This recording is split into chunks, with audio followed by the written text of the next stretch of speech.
장도연. 그녀를 두고 이경규 씨는 장차 한국의 오프라 윈프리가 될 사람이다 라고 예언했죠.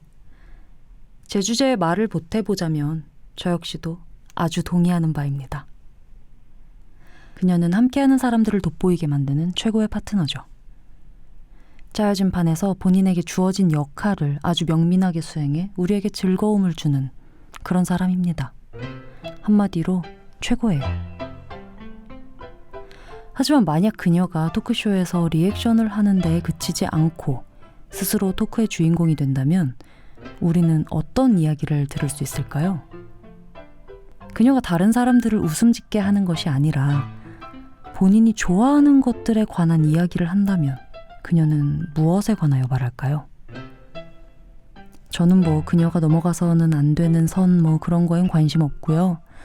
오히려 그녀가 좋아하는 색깔로 골라 집어서 쓱쓱 그려나갈 그녀만의 선이 더 궁금합니다. 티저에서 눈치채셨다시피 그녀는 영화를 사랑합니다. 키키 키링과 고레에다 감독을, 호아킨 피닉스와 제이크 질레나를, 장마크 발레 감독과 유니에게를 사랑하죠. 오늘은 장도연 씨가 즐기고 사랑하는 것들에 관하여 마음껏 이야기하는 시간을 가져볼 거예요. 아마 도연 씨가 사랑하는 것들을 여러분들도 사랑하게 되실 거예요. 장도연의 인생 영화 4편과 거기에 담겨있는 그녀만의 시선 그리고 스토리 함께 하시죠. 인터뷰에는 이은선 영화 전문 기자가 함께 해주셨어요. 빅리틀 라이프 13회를 시작할게요. 저는 제작을 맡은 장도수 PD입니다.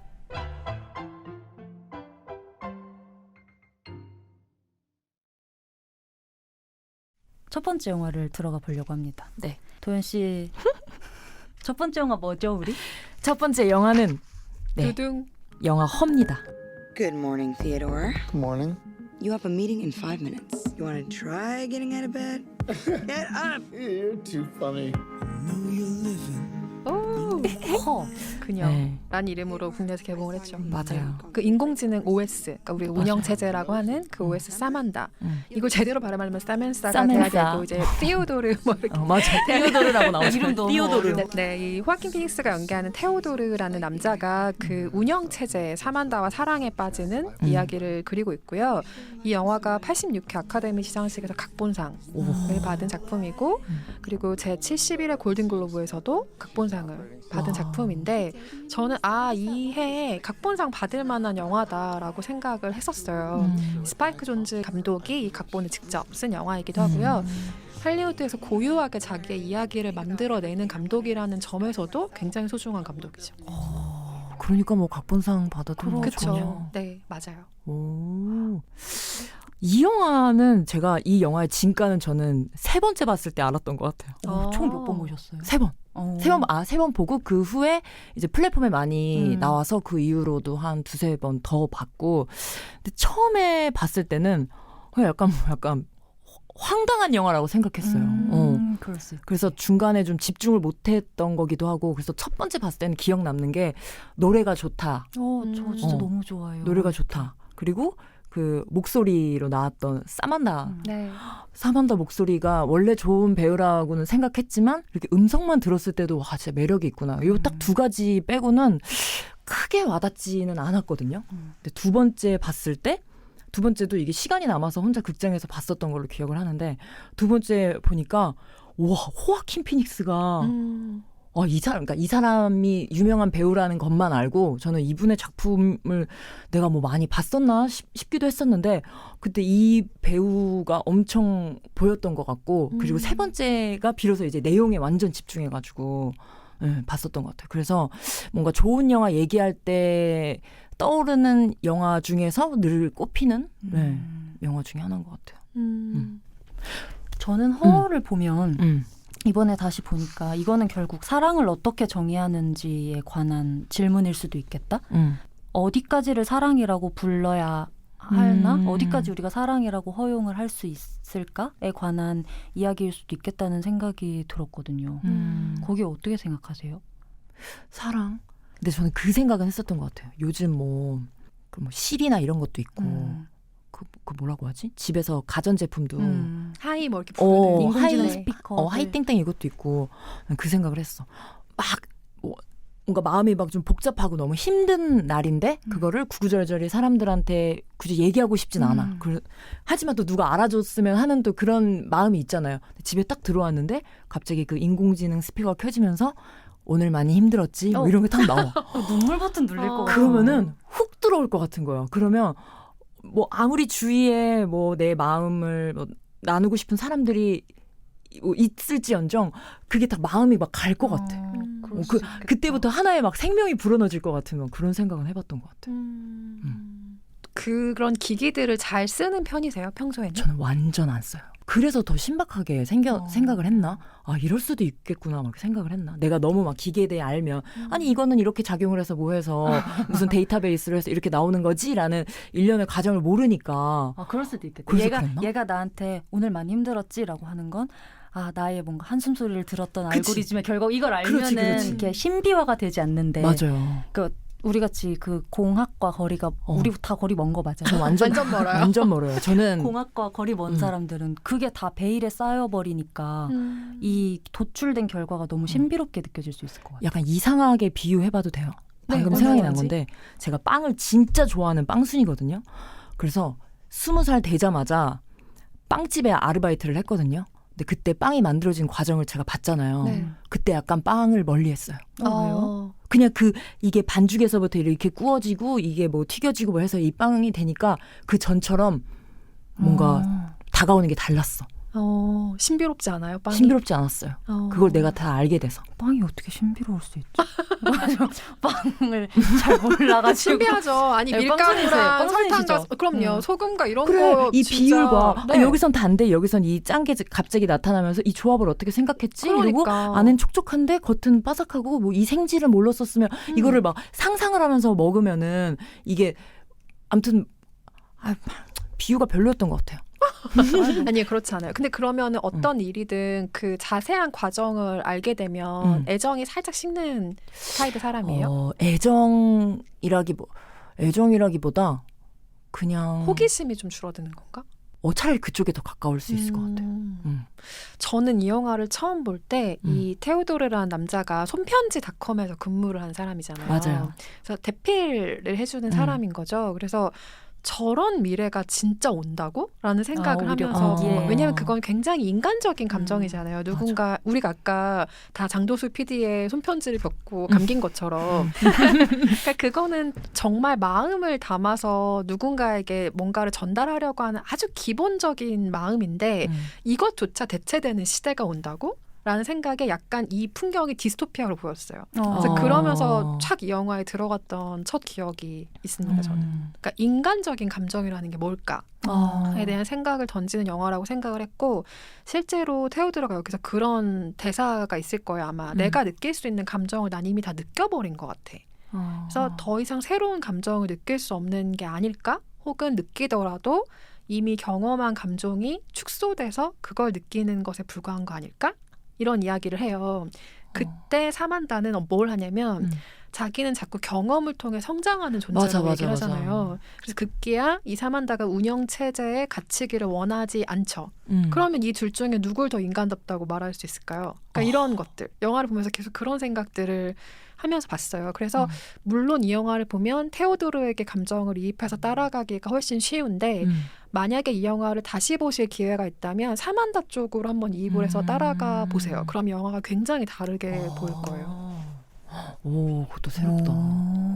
저는 약간 이 영화 보면서 그거 생각났어요. 그 땡플릭스에 있는 블랙미러. 아, 네네네. 거기에 돌아올게라고 네, 그 남편이 이제 사고를 당했는데 그거 보셨어요? 맞아요. 네. 보셨어요? 아니요. 너무 재밌어요.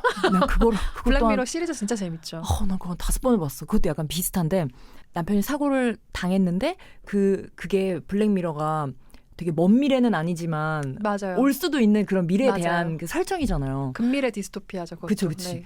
그래서 남편이 뭐 했던 뭐 말투나 이런 게 데이터베이스가 다 있어. 그래가지고 와이프랑 채팅을 하면 남편이 그때 했던 뭐 그런 거 있잖아. 뭐 베이비 뭐 이런 얘기를 했으면 그 말투를 똑같이 사람은 이미 죽었는데 그렇게 대화를 막 하는 거예요. 그러면 와이프는 이게 사람이 갑자기 이제 이별을 한 거니까 다시 뭔가 돌아온 것 같은 처음에는 막 되게 기뻐하다가 나중에 이제 뭐 감정 변화가 막 달라지는데 아무튼 뭐 그게 생각이 났어. 갑자기 전 그것도 생각나요. 그때 그 나 혼자 사는 프로그램 네.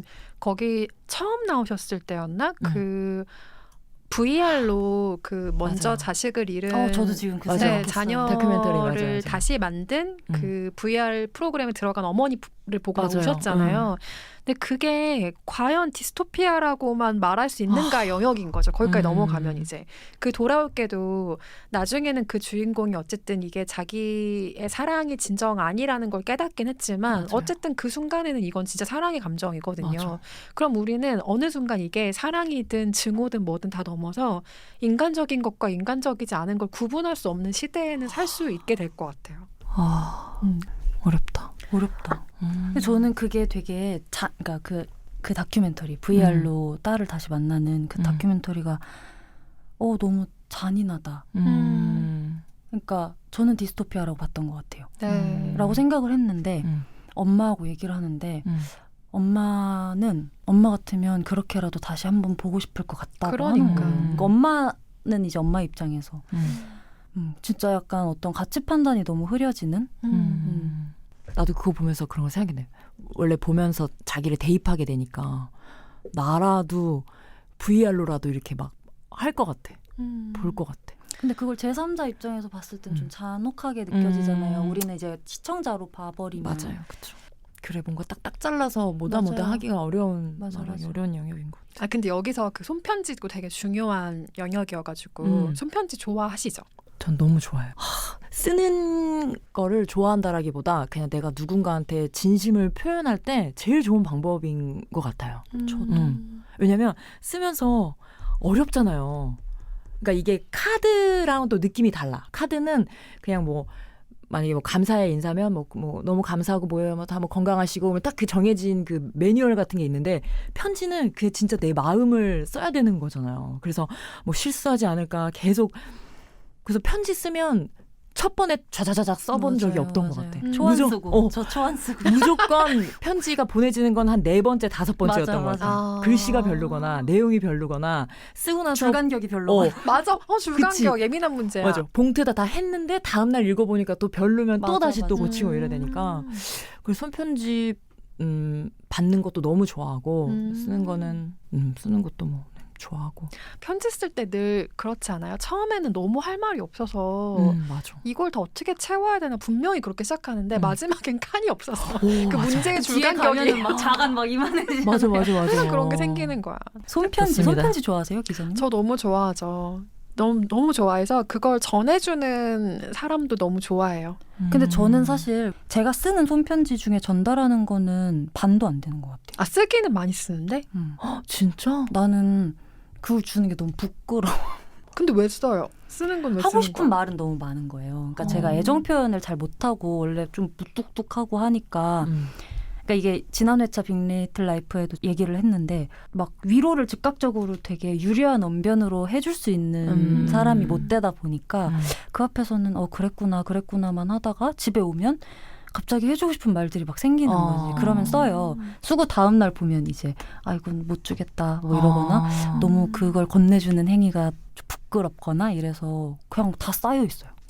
편지를 진짜? 받을 때는 그런 마음까지 다 보게 되지 않아요? 그러니까 보통 말은 말에 힘이 없다는 얘기는 아니지만 말도 굉장한 위로가 될 수 있지만 글을 쓴다는 건 어쨌든 본인의 마음 안에서 굉장히 정리를 한 생각들을 쓰는 행위이기 때문에 나한테 이 말을 전하기 위해서 얼마나 많이 고민을 하고 이 단어가 아닌 다른 단어는 없을까를 얼마나 많이 생각하면서 썼을지까지 보이는 게 손편지인 것 같아요. 약간 용기가 필요한가 보다. 손편지 주는 거. 제일 좋아하는 장면이 혹시 있어요?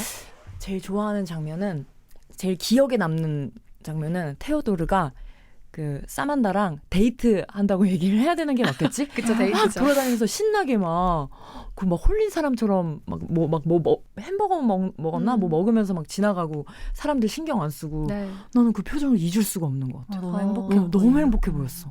진짜 완벽한 해방감이 느껴지는. 맞아요. 살아있는 느낌. 맞아요.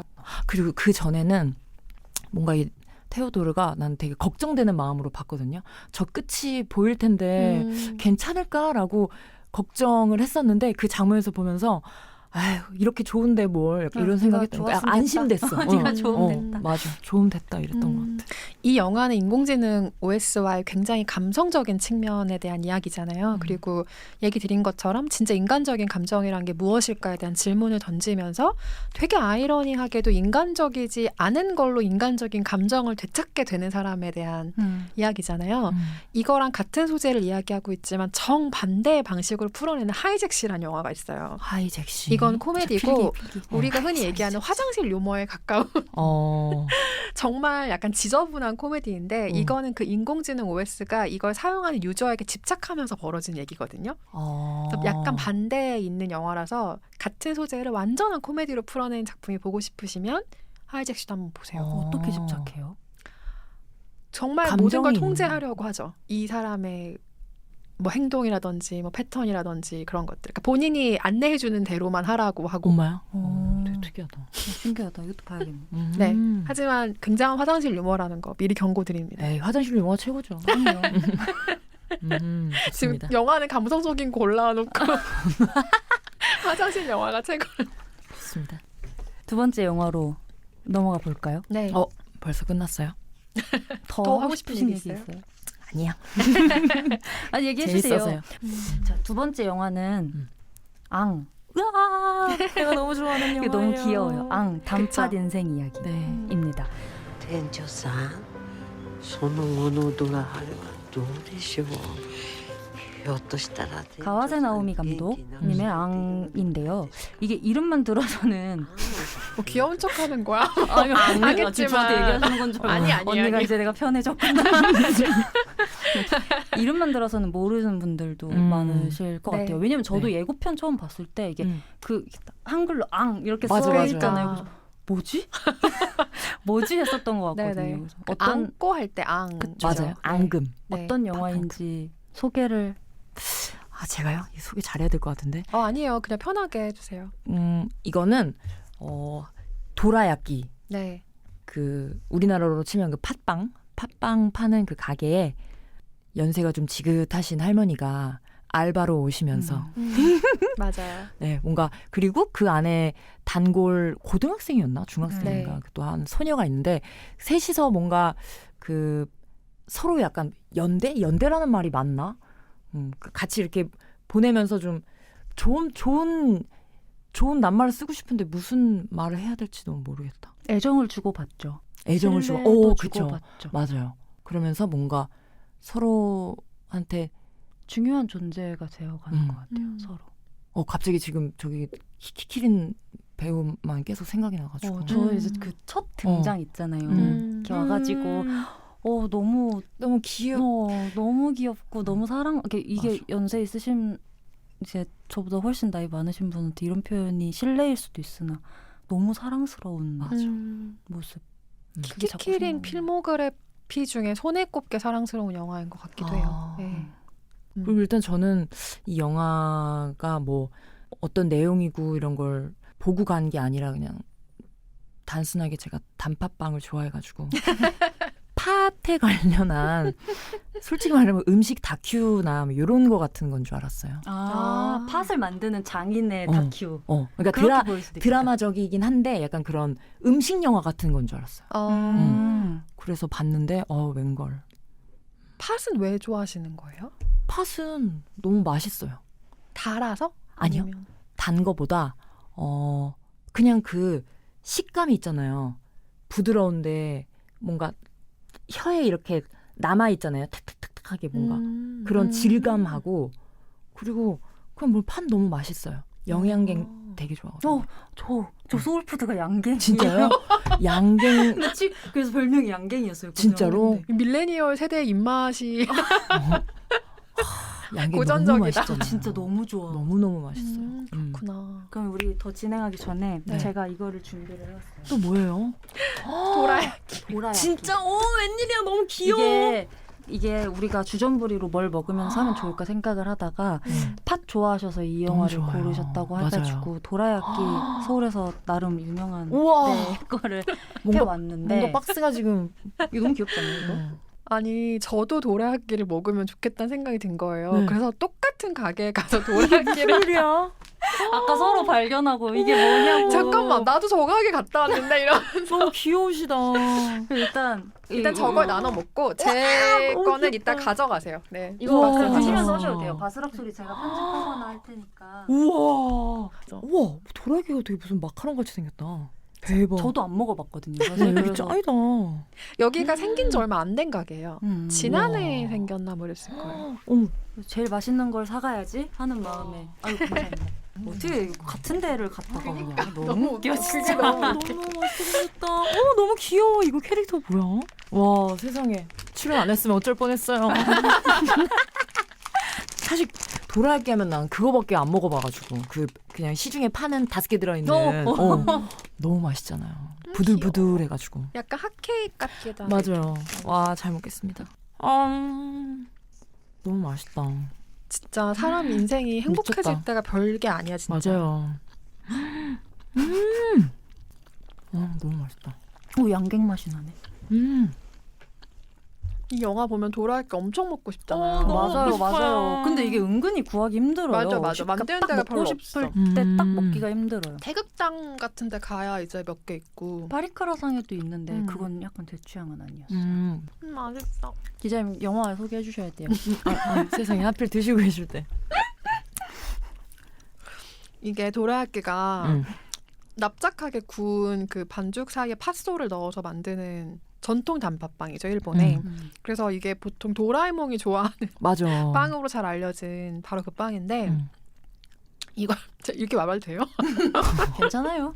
하고 싶은 이 거 다 하세요. 도라야끼를 파는 굉장히 작은 가게가 배경이죠, 영화에. 맞아요. 그래서 아르바이트생을 구하는데 그 도현 씨께서 설명해 주신 대로 알바생으로 할머니가 오신 거예요. 나이가 지긋한 도쿠에라는 할머니가 찾아오는데 이 할머니는 팥을 뭔가 좀 특별하게 만드는 분인 것 같아요. 항상 자기는 마음을 담아서 팥을 맞아. 조리고 만든다 이런 얘기를 하시죠. 그래서 이 할머니가 온 이후로 가게가 승승장구해요. 날로만 인기가 많아지고 그래서 가게 주인인 센타로도 너무 기쁘죠. 알바생을 잘 둔 덕에 가게가 잘 되니까. 근데 이 가게에는 단골 소녀가 찾아와요. 아까 설명한 학생이 찾아오는데 그 소녀의 실수 아닌 실수로 이 할머니의 비밀이 밝혀지게 되는 맞아요. 거죠. 그래서 모두가 예상치 못한 이별을 맞이해야 되는 순간들이 오는 그런 영화인데 그 센타로 사장의 도라야끼 가게에 찾아온 그 아르바이트 지원자 할머니 도쿠에가 바로 키키키린이고요. 여기에 그 단골 손님으로 등장하는 중학생 소녀 와카나가 있잖아요. 이 와카나가 실제 키키키린의 손녀입니다. 그래. 네, 알고 계셨어요? 아니 그때 영화가 너무 좋은데 정보가 그렇게 많이 없어서 엄청 뒤져서 찾아봤어요. 근데 그걸 알고 더 영화에 더 빠졌던 거예요. 그러면 이 영화를 좋아. 본 이후에 그 고레에다 감독과 작업한 그걸 역순으로 좀 보셨겠네요? 전 다 역순이에요, 아. 거의. 키키키린 배우, 그러니까 맨 처음에도 말씀드렸는데, 내가 이 작품 너무 재밌게 봤는데, 뭐야, 이분이 키키키린이었어? 그래서 이렇게 모아지면서 그러면서 이제 감독 이름을 보니까 또 고레다 히로카즈 감독 걸 제가 또 많이 봤더라고요. 네네. 그러면서 계속 샅샅이 뒤져서 그래도 안 본 작품은 없는 것 같아요. 볼 수 있는 건 다 봤던 것 같아요. 그러면 고레다 히로카즈 감독과 키키키린이 같이 만든 총 6편의 작품 중에 가장 좋아하는 작품은 뭐예요? 6편 다 얘기해 볼 수 있어요? 이런 아니에요. 걸어도 걸어도부터 어느 가족까지 6편을 맞아. 같이 했었죠. 어느 가족 너무 좋았지만 근데 네. 저는 저 있어요. 딱 너무. 난 태풍이 지나갔다. 나도. 진짜요? 오, 어느 거기- 가족 얘기하는 사람이 많은데.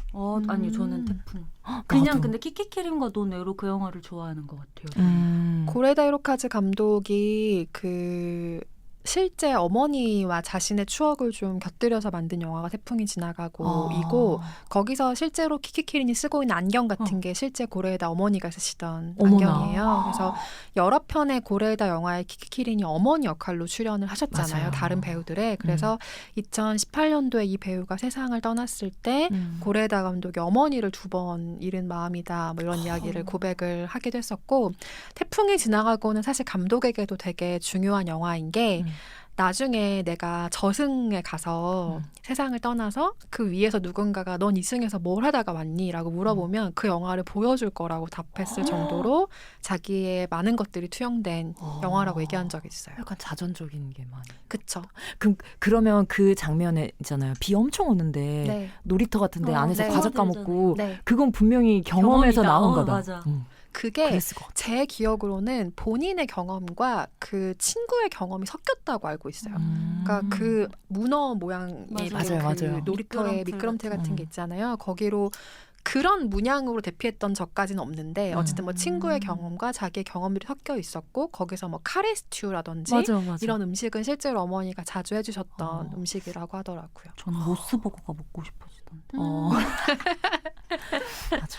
앙 얘기하면 저는 제일 기억에 남는 장면이 그거 있잖아요. 팥한테 힘내 이러는 거 있잖아요.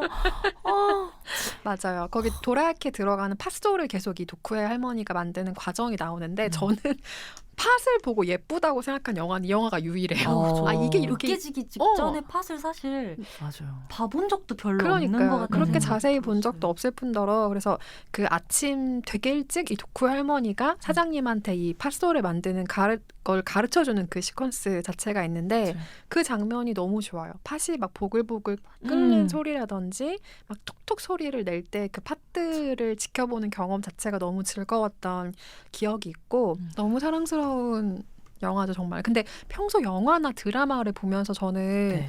배우들을 보면서 어떤 생각을 하실까. 아까 지금 키키키린이란 배우를 너무 좋아한다고 얘기하셨지만 그런 생각이 들었던 게 저는 희극인들도 아주 넓은 의미에서 연기를 하는 사람들이라고 생각을 하거든요. 그쵸. 같은 연기를 하는 사람으로 배우들을 볼 때 감정이 좀 남다를 거라고 생각했어요. 와, 같은 연기를 하는 사람이라고 앞에 이렇게 붙여주신 분은 처음. 왜냐면 우리가 뭐 장난스레 얘기하기도 하고 우리도 희극 배우입니다 막 이렇게 얘기하긴 했는데 누가 이렇게 질문을 하는데 앞에 같은 연기를 하는 사람으로서라고 수식어를 붙여주시니까 뭔가 약간 되게 인정받은 느낌이 들면서 이건 뭐 제가 이 일을 하기 전에 봤을 때랑 뭐가 막 시선이 달라졌다라고 할 건 딱히 없는 것 같고 그냥 뭐 받아들여지는 게 좋으면 좋은 거고 뭐 이 사람 연기가 좋으면 뭐 이 배우가 좋아지는 거고 근데 그런 건 있는 것 같아요. 코미디 연기 하시는 분들을 볼 때는 진짜 약간 분석, 뭐 연구 아니면 어떻게 하나 보자, 호흡을 어떻게 하나 보자 이러는 건 있는 것 같아요. 왜냐면 아무래도 저는 계속 그래도 10년 넘게 개그를 했던 사람이니까 누가 봐도 이거는 재밌는 장면이다라는 그런 게 있잖아요. 뭐 재밌는 캐릭터다 이런 게 될 수 있고 그러면 아, 저 사람은 어떻게 표현할까, 어떻게 연기하고 어떻게 해석할까 이런 거는 좀 보는 것 같아요. 그럼 키키키린의 연기는 어떤 면이 그렇게 좋다고 느끼신 거예요? 이거는 진짜 단순한데 그냥 저 키키키린이란 배우가 연기가 좋았다기보다 그냥 저런 좋은 어른이 내 옆에 있으면 좋겠다라는 생각을 봤던 것 같아요. 그냥 그 작품에 키키키린이 아, 이 캐릭터를 연기했지라는 생각보다 그냥 저는 그분 자체 같았던 것 같아요. 이게 어떻게 보면 그 캐릭터에 빠진 그럴 수도 있죠. 그렇죠, 맞아요. 그 안에서의 그 배우를 좋아하는 거니까. 그랬다가 그 배우가 이제 돌아가시고 나서 책을 읽었는데 그분이 하셨던 이제 얘기들이 우와 막 내가 이거를 읽고 작품을 봤으면 더 좀 느껴지는 게 달랐을 텐데라는 생각도 들고 되게 내가 생각했던 것보다 훨씬 더 좋은 배우셨구나라는 생각이 들었던 것 같아요. 소위 표현을 쓰기로 굉장히 엣지가 있는 사람이죠. 사실 키키키린은 맞아요. 굉장히 날카롭고 그리고 이 영화에서는 굉장히 사랑스럽고 포근한 이미지로 나오지만 그런 이미지와는 사실 거리가 좀 있는 배우예요. 굉장히 날카로운 면이 좀 더 많은 배우고 하지만 이 영화에서만큼은 도쿠 할머니는 굉장히 그 정말 온정의 어떤 아이콘 같은 모습으로 등장을 하는데 저는 이 영화를 보고 굉장히 많이 울었던 장면이 있어요. 그게 어떤 사정으로 이 가게 사장님과 헤어지게 되죠. 이 할머니가. 그리고 사장한테 나중에 이 할머니가 남긴 메시지가 전달이 되잖아요. 근데 이 메시지가 꼭 사장님한테 하는 얘기라기보다는 지금 아무도 없고 내 주변에 나 혼자라고 생각을 하는 사람이라거나 아니면 어떤 식으로든 자기 마음의 문을 열기가 너무 힘들어서 그냥 닫아버린 사람들에게 하는 얘기인 거예요. 그 편지의 내용 자체가 물론 판 얘기도 써 있고 그 편지에는 근데 거기에 많은 마음을 울리는 문장들이 있지만 우리 사장님 잊지 마. 우리는 이 세상을 보기 위해서 듣기 위해서 태어났어. 그러니까 특별한 무언가가 되지 못해도 우리는 각자 살아갈 의미가 있는 존재들이야 라는 말을 해주는데 이게 나보다 오래 산 사람이 들려주는 말이기 때문에 굉장히 큰 울림이 있는 말이었어요. 그래서 정말 힘들어하고 마음의 문을 닫아버리는 내 주변에 누군가가 있다면 이 영화 이 부분을 나눠서 보여주고 싶다고 생각할 정도로 아주 따뜻한 온기를 받았던 장면이에요. 맞아. 어떻게 이렇게 연륜이 있으면서 네. 여유가 또 있는데 또 되게 꼰대가 아닌 어른 같은 네. 그런 느낌이에요. 그러니까 뭐 제가 감히 말씀드릴 뭐 그런 건 아니지만 이 배우를 보면서 그런 생각했던 것 같아요. 와, 이렇게 나이 먹어가는 게 되게 멋있는 일이 될 수 있는 거구나. 그러니까 왜 솔직히 한 살 한 살 막 가면서 뭐 시간 왜 이렇게 빨리 가냐 이런 원래 이런 생각이 좀 많았는데 이런 되게 멋있는 어른들을 보면 그것이 이게 진짜 해가 바뀌고 이렇게 하는 것도 어떻게 보면 내가 뭔가 좀 짱짱해질 수 있는 거구나 되게 좋게 생각해준 그런 사람이었던 것 같아요. 여기서 이 할머니가 팥을 굉장히 실제로 살아있는 존재처럼 이 영화에서 찍었고 굉장히 다정하게 정말 정성을 들여 돌보잖아요. 맞아요. 저는 이거 돌본다라는 행위도 되게 중요한 음. 영화인 것 같은데 실제로 사람이 식물이든 무엇이든 같이 살고 돌보고 이러면서 느끼게 되는 게 있잖아요. 근데 도연 씨도 반려동물과 같이 살고 있잖아요. 네. 근데 그 동물과 같이 살면서 이걸 돌보면서 느끼게 된 개인적인 변화가 있어요? 개인적인 변화는 일단은 뭐 책임감이 있고 솔직히 제가 이제 뭐 그 강아지나 고양이를 고민을 정말 많이 했었거든요. 몇 년을 그러다가 내 생활 패턴과 내가 도저히 이제 잘 케어할 수 있을까라는 이제 질문을 해보면서 그건 좀 아닌 것 같아가지고 비교적 이제 그 친구는 이제 밤에 생활을 하고 낮에는 자고 그리고 제가 할 수 있는 게 뭐 똥 치우고 밥 주고 뭐 쳇바퀴 잘 해주고 그 집안 환경 이제 깨끗하게 해주면서 좀 할 수 있겠다라고 해서 이제 용기 내가지고 같이 이제 살게 됐는데 좀 부지런해지는 것도 있고 그러니까 난 일단 그 개를 책임져야 될 뭐 하나가 생긴 거니까 이렇게 늘어지다가도 그치 내가 이렇게 있으면 제 밥이랑 똥은 누가 하냐 그래서 뭔가 한 번 더 움직이게 되고 더 한 번 살피게 되고 그리고 개를 데려오면서부터 약간 제가 걔한테 빚진 느낌이었어요. 그러니까 걔의 의도가 아니잖아요. 제 의도로 걔를 데리고 온 거잖아요. 그러니까 그래서 처음에는 이 생각을 했어요. 얘 너무 만지고 싶고 교감을 하고 싶은데 얘는 이제 고슴도치는 그게 있더라고요. 그러니까 털을 바짝 빡 세우면 가시를 바짝 세우면은 나는 좀 불편하고 긴장돼 있다. 내 가시를 좀 이렇게 누그러뜨리면 좀 그래도 비교적 편안하다. 그래서 처음에 제 이제 냄새를 계속 맡게 하거든요. 그래서 처음에는 계속 가시를 바짝 세우다가 어느 순간 가시를 이렇게 내려요. 그럼 그때 막 희열이 막 그렇겠다. 근데 내가 만지고 싶을 때 걔를 만지지만 걔 입장에서는 아니 느닷없이 갑자기 걔 입장에서는 제가 엄청 큰 사람이잖아요. 큰 게 손이 쑥 들어와서 나는 누가 닿는 거 싫은데 나를 막 만져 이럴 수도 있다고 생각하니까 되게 그냥 좀 미안한 감정이 계속 드는 것 같아요. 배려가 진짜 많은 사람인 것 같아요. 그러게요. 아니에요. 그냥 빚지고 살기 싫은데 뭔가 데려오는 순간 빚진 느낌이었어요. 그래서 뭐 최대한 제가 할 수 있는 한 이렇게 해주지만 좀 어려운 것 같아요. 생명 책임지는 게 쉽지 않죠. 진짜 보통 일이 아닌 것 같아요. 처음 그런 반려동물을 입양해 온 후로부터 보통 일이 아니구나라고 생각했던 것 같아요. 이 얘기를 하면서도 가가지고 턱을 만지면 여기가 되게 보드럽거든요. 너무 생각나죠. 만지고 싶고. 보들보들 만지고 싶다는 생각이 들었어요. 저는 또 이 영화가 자기가 좋아하는 것 혹은 인생에서 아주 오랜 레이스를 달려가다가 잠깐 쉼을 택하는 사람들의 이야기처럼 보이기도 했거든요. 그래서 이 영화를 골라주셨을 때 이게 개그우먼 장도연의 상황과는 어떻게 겹쳐졌냐면 지금 더 오래 가기 위해서 공개 코미디를 잠깐 쉬고 있는 네, 맞아요. 기간이잖아요. 근데 이거는 개그우먼이 되고 나서 해본 적이 없는 일이고 맞아요. 이렇게 쉼이 있는 기간은 처음인 거잖아요. 물론 다른 일로 바쁘지만 그래서 이 시간을 보내는 기분은 어떤지도 궁금했어요. 이게 제가 쉰 지 한 6, 7주 정도 지난 것 같은데 초반에는 괜히 쉰다고 했구나라고 후회가 되게 많았던 것 같고 쉬면서도 막 불안한 그러니까 뭘 해도 불안하고 안 해도 불안하고 그러니까 이게 맞나라는 고민을 계속 했었던 것 같아요. 그러니까 이 결정을 내리는 것도 저한테는 뭐 이게 뭐 그만둔 것도 아니고 그냥 잠시 쉬어가는 거긴 하지만 결정을 하는데도 진짜 오래 걸렸지만 하고 나서도 이미 쉬기로 했으면 쉬면 되는 건데 그 고민을 또 계속 하고 있더라고요.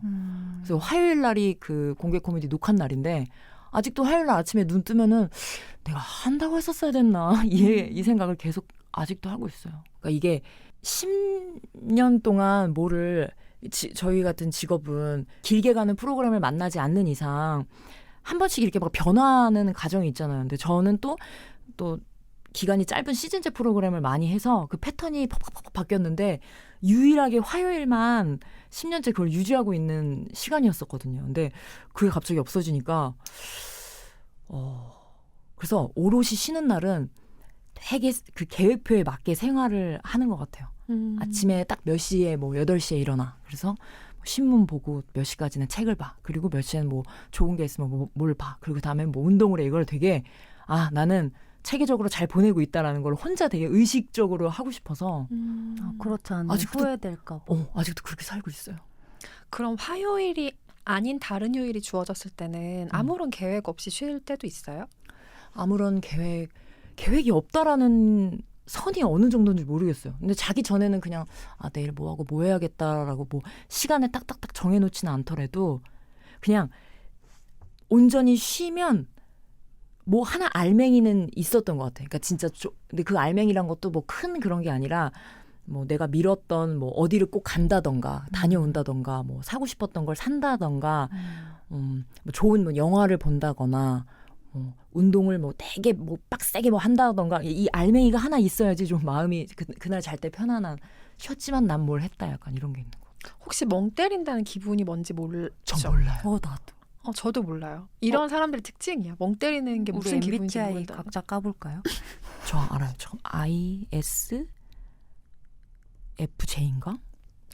아무튼 앞에 IS는 맞았던 것 같은데. 저는 ESFJ예요. 진짜? 네. 뒤가 SFJ가 똑같은 거죠. SFJ 똑같아. 그러니까 내향형, 외향형의 차이만 있네요. INFJ. I네. 오타 나랑 FJ. 똑같네. J가 똑같다. J가 FJ가 그걸걸요? 똑같죠. 계획을 하는 사람들 있잖아요. 그럼 그런 건가? 성향은 계획을 해야 되는데 몸은 게으르고 싶은데 이게 안 돼서 스트레스 받는 이런 건가? 최악이다. 전 진짜 그래요. 전. 그래서 진짜 멍 때린다라는 게 있나 싶었어요. 왜냐면 사람이 가만히 있어도 이게 돌아가잖아요. 돌아가잖아요. 맞아. 그거 해보셨어요? 명상? 아니요, 저는 그거 못해요. 저 쓰셔서. 진짜 여러 번 해보려고 정말 부단히 노력을 했는데 못하겠어요. 저도요. 아직은. 저 얼마 전에 제주도에 갔다 왔는데 제주도에 무슨 차 다도하고 아침에는 명상하고 막 이런 프로그램이 있는 그런 데가 있더라고요. 건물. 그 건물 취도선. 하나에서 하는 거 맞아요. 그래서 갔는데 아침에 진짜 힘든데 일어나서 명상을 해보고 싶어서 내려갔어요. 그랬더니 막 생각을 비우라는 거예요. 나는 만약에 그게 어떤 과제로 주어지면 할 것 같아. 비우려고 애써서? 그런 생각을 하는 거예요. 그 생각을 비우세요 하면 생각을 비운다는 건 뭘까라는 생각을 하고 있는 거예요. 그치. 방법을 잘 모르겠어. 그래서 이게 진짜 멍 때려 보고 싶다. 생각하지 않아보고 싶다 이런 생각이 들어요. 그러니까 그런 사람일 거라는 짐작이 아주 어렴풋이 들기 때문에 이 쉬는 기간에 대한 궁금증이 너무 있었던 거예요. 그리고 여러 번 그 시기를 고심을 했겠지만 만약에 이런 시기가 아니었으면 아니지 않았을까. 그러니까 지금 객석에 가득 관객이 있는 풍경을 못 본 지 지금 1년이 넘은 거잖아요. 그쵸. 그래서 이게 조금 어떤 의미로든 영향이 있지 않았을까라는 생각도 했었거든요. 크죠. 진짜 커요. 그러니까 처음에는 왜냐면 그 말 그대로 공개 코미디인 거잖아요. 그 공연장에 관객분들이 다 와 있고 등장할 때 그 막 박수 쳐주세요. 그러면 아드레날린 막 분비되면서 일주일 동안 진짜 솔직히 그 개그 짜는 거 진짜 힘들거든요. 그럼요. 막 쥐어짜고 우리끼리 하는 얘기가 늘 핑계대고 싶으니까 아니 배우들은 작품 잘 되고 가수들은 노래 잘 되면 그거 계속하고 배우분들도 그게 여파가 되게 길게 가는데 왜 우리는 일주일마다 리셋을 해야 되며 그리고 개그 재미없으면 욕먹고 잘하면 오래 안 가고 그리고 옛날 거 하면 또 옛날 거 했다 뭐 몸개그 하면 또 몸개그냐 뭐 뭐 이렇게 우리한테 갖다부터 말이 많냐, 우리 힘들어 죽겠다 막 이런 얘기를 많이 하는데 그 순간 완전 진짜 이거지라고 생각하게 되는 게 이제 그 관객분들 와 뭐 이거 하고 그 막 웃는 모습이 진짜 무슨 슬로우 거는 것처럼 끝날 때 되게 리액션 좋은 분들은 또 기억에 잘 남거든요. 그리고 뭐 반응 같은 것도 보면 요즘에는 워낙 이제 짧게 영상을 편집해서들 많이 올려주시니까 거기 있는 글들도 보면 와 어떻게 이런 개그 하냐 뭐 천재다 이러면 또 해야지 이거 우리가 할 일이지 이러면서 뭔가 사명감을 갖고 하게 되는데 그래서 관객분들이 있는 게 그 지분율이 굉장히 큰데 그게 훅 빠져버리니까 진짜 제가 맨 처음에 그 그녀 영화 봤을 때 느꼈던 되게 허무한 이런 세상이 어딨어 이것처럼 앞에 그 화면에 네. 랜선 관객들이 있는 거예요. 물론 초반에는 아예 그 랜선 관객분들도 없었죠. 없었고 진짜 개그맨들 앉혀놓고 했는데 그렇게 하면 안 좋은 게 뭐냐면 개그맨들은 이제 재밌으면 진짜 웃는데 조롱할 때가 있단 말이에요. 왜냐면 우리끼리 솔직히 다 꾼들인데 그거 얘가 뭐 할지 뒤에가 다 예상되는 게 있고 이러면 어떤 애들은 앞에서 따라해 막 그 뒤에 소위 말해 그 오도시라고 하는 여기서 이제 빵 해줘야 되는데 세상 김새고 그리고 내가 얘 앞에서 얘 웃기려고 하는 것도 자존심 상하고 막 서로 그래서 되게 프로그램이 선수감으로 돌아갈 때가 있었거든요. 그러니까 되게 이상한 짓 하면 거기에 또 웃거든 우리는. 그래서 뭔가 이게 맞는 방향인가 싶었는데 그러다가 이제 랜선 방청객들이 오니까 좀 더 낫겠구나 했는데 그 풍경이 되게 생경하잖아요. 네. 그리고 이게 실시간이라고는 하지만 0. 몇 초씩 좀 느리고 그리고 이분들이 웃고 계시는데 소리가 안 들리니까 약간 이게 뭐지? 그래서 지금은 그래도 꽤 오랜 시간 동안 하고 있어서 좀 익숙해지기는 한데 익숙해지는 것도 솔직히 좀 무서운 것도 있었어. 그래서 만약에 관객 여러분들이 다 차고 제가 다시 이제 공개 코미디를 했는데 막 그 박수를 들어 이러면 진짜 거짓말 안 하고 개그맨들 반 이상 눈물을 쏟을 수도 있겠다라는 생각을 해봤어요. 그럴 것 같아요. 얼마나 그리운 소리일까 맞아요. 그런 생각 들어요, 진짜로. 맞아요. 뭐 장도연 씨도 마찬가지고 이때 굉장히 잘 된 비슷한 시기에 라이징 동료들? 스타들이 있었잖아요. 네. 뭐 양세형 씨, 아유. 양수찬 씨도 그렇고 훌륭하죠. 박나래 씨도 마찬가지고. 근데 이런 분들에게 공개 코미디 무대를 내가 힘들지만 지켜야 한다는 압박이 어느 정도 있을 것 같은 거예요. 그러니까 예를 들면 정말 사람들이 쉽게 얘기할 때 조금 뜨더니 이제 공개 코미디 안 한다. 맞아요. 이런 얘기를 너무 듣기 싫을 거고 아마도 그들은. 그래서 무대를 정말 잠시만 쉬는 거지만 그 잠시 내려오는 것에 대한 스스로의 가질 필요 없지만 어쩔 수 없이 가지게 되는 자책감 같은 게 이 사람에게 있을 수 있겠다는 생각도 들거든요. 너무 커요. 너무 크고 그리고 아직도 그 뭐 혼자 사는 프로그램에서 제가 이제 그 쉬어가는 그 무대 하는 걸 또 되게 예쁘게 담아주셔서 네. 그걸 보시고 어떤 분들은 뭐 잘 쉬고 오세요라는 분들도 있겠지만 뭐 지가 힘들어서 쉬는 건데 뭐 저렇게 미워하냐라는 분들도 굉장히 많더라고요. 그리고 전 당연히 뭐 생각도 했고 힘든 것도 맞고 이러니까 근데 기자님 말씀해 주신 것처럼 그건 있었어요. 개그로 이제 시작을 했고 어떻게 보면 이제 제 정체성이라고도 생각했고 내가 나중에 잘 돼서 뭐 프로그램을 많이 하더라도 난 이걸 계속 하면 난 되게 멋있어 보이겠지라는 생각이 있었어요. 그리고 하면서도 내가 어제 비록 늦게 끝나고 했지만 이 쉴 시간에 나는 동료들과 회의를 하면서 뭐 공개 코미디를 위해 난 진짜 이렇게 애쓰고 있다. 와, 나 멋있다. 이런 생각을 한 적도 있고. 그래서 이거를 놨을 때 더 애써 봤었어야 되는 거 아닌가라는 생각도 진짜 아직까지도 많이 하고 있고. 네, 그래서 그 생각이 커서 이게 맞나 계속 했던 것 같아요. 정말 열심히 한 사람만 나는 저 기분을 느끼는 것 같아요. 대충 했던 사람들은 그런 기분 안 느껴요. 근데 너무 많이 애정을 쏟고 잘하고 싶었고 지키고 싶었던 마음이 너무 큰 사람들은 최선을 다했음에도 그걸 잠깐 놓고 있을 때 자책감을 견디지 못하는 경우가 너무 많은 것 같아요. 그래서 혹시 그런 마음을 가지고 있다면 그러지 말란 얘기를 꼭 해주고 싶었어요. 진짜로. 헐. 아니에요. 제가 예상한 몇 개 이제 시나리오가 있는데 나중에 이제 뭐 언제인지 모르겠지만 이제 다시 공개 코미디로 돌아갔는데 내가 쉬고 돌아왔다 하는데 너무 재미가 없어. 사람들이 쟤 뭐야 하는 여러 가지 이제 시나리오를 짜놨는데 뭐 그것 또한 제 일이니까 뭐 어떻게 되든 또 그때 상황에 맞게 또 열심히 해야죠. 그렇습니다. 또 여기서 제 그 공개 코미디 프로그램 얘기를 할 줄은 몰랐는데 아무튼, 근데 너무 이 말씀이 약간 위로가 되면서 네. 감기네요.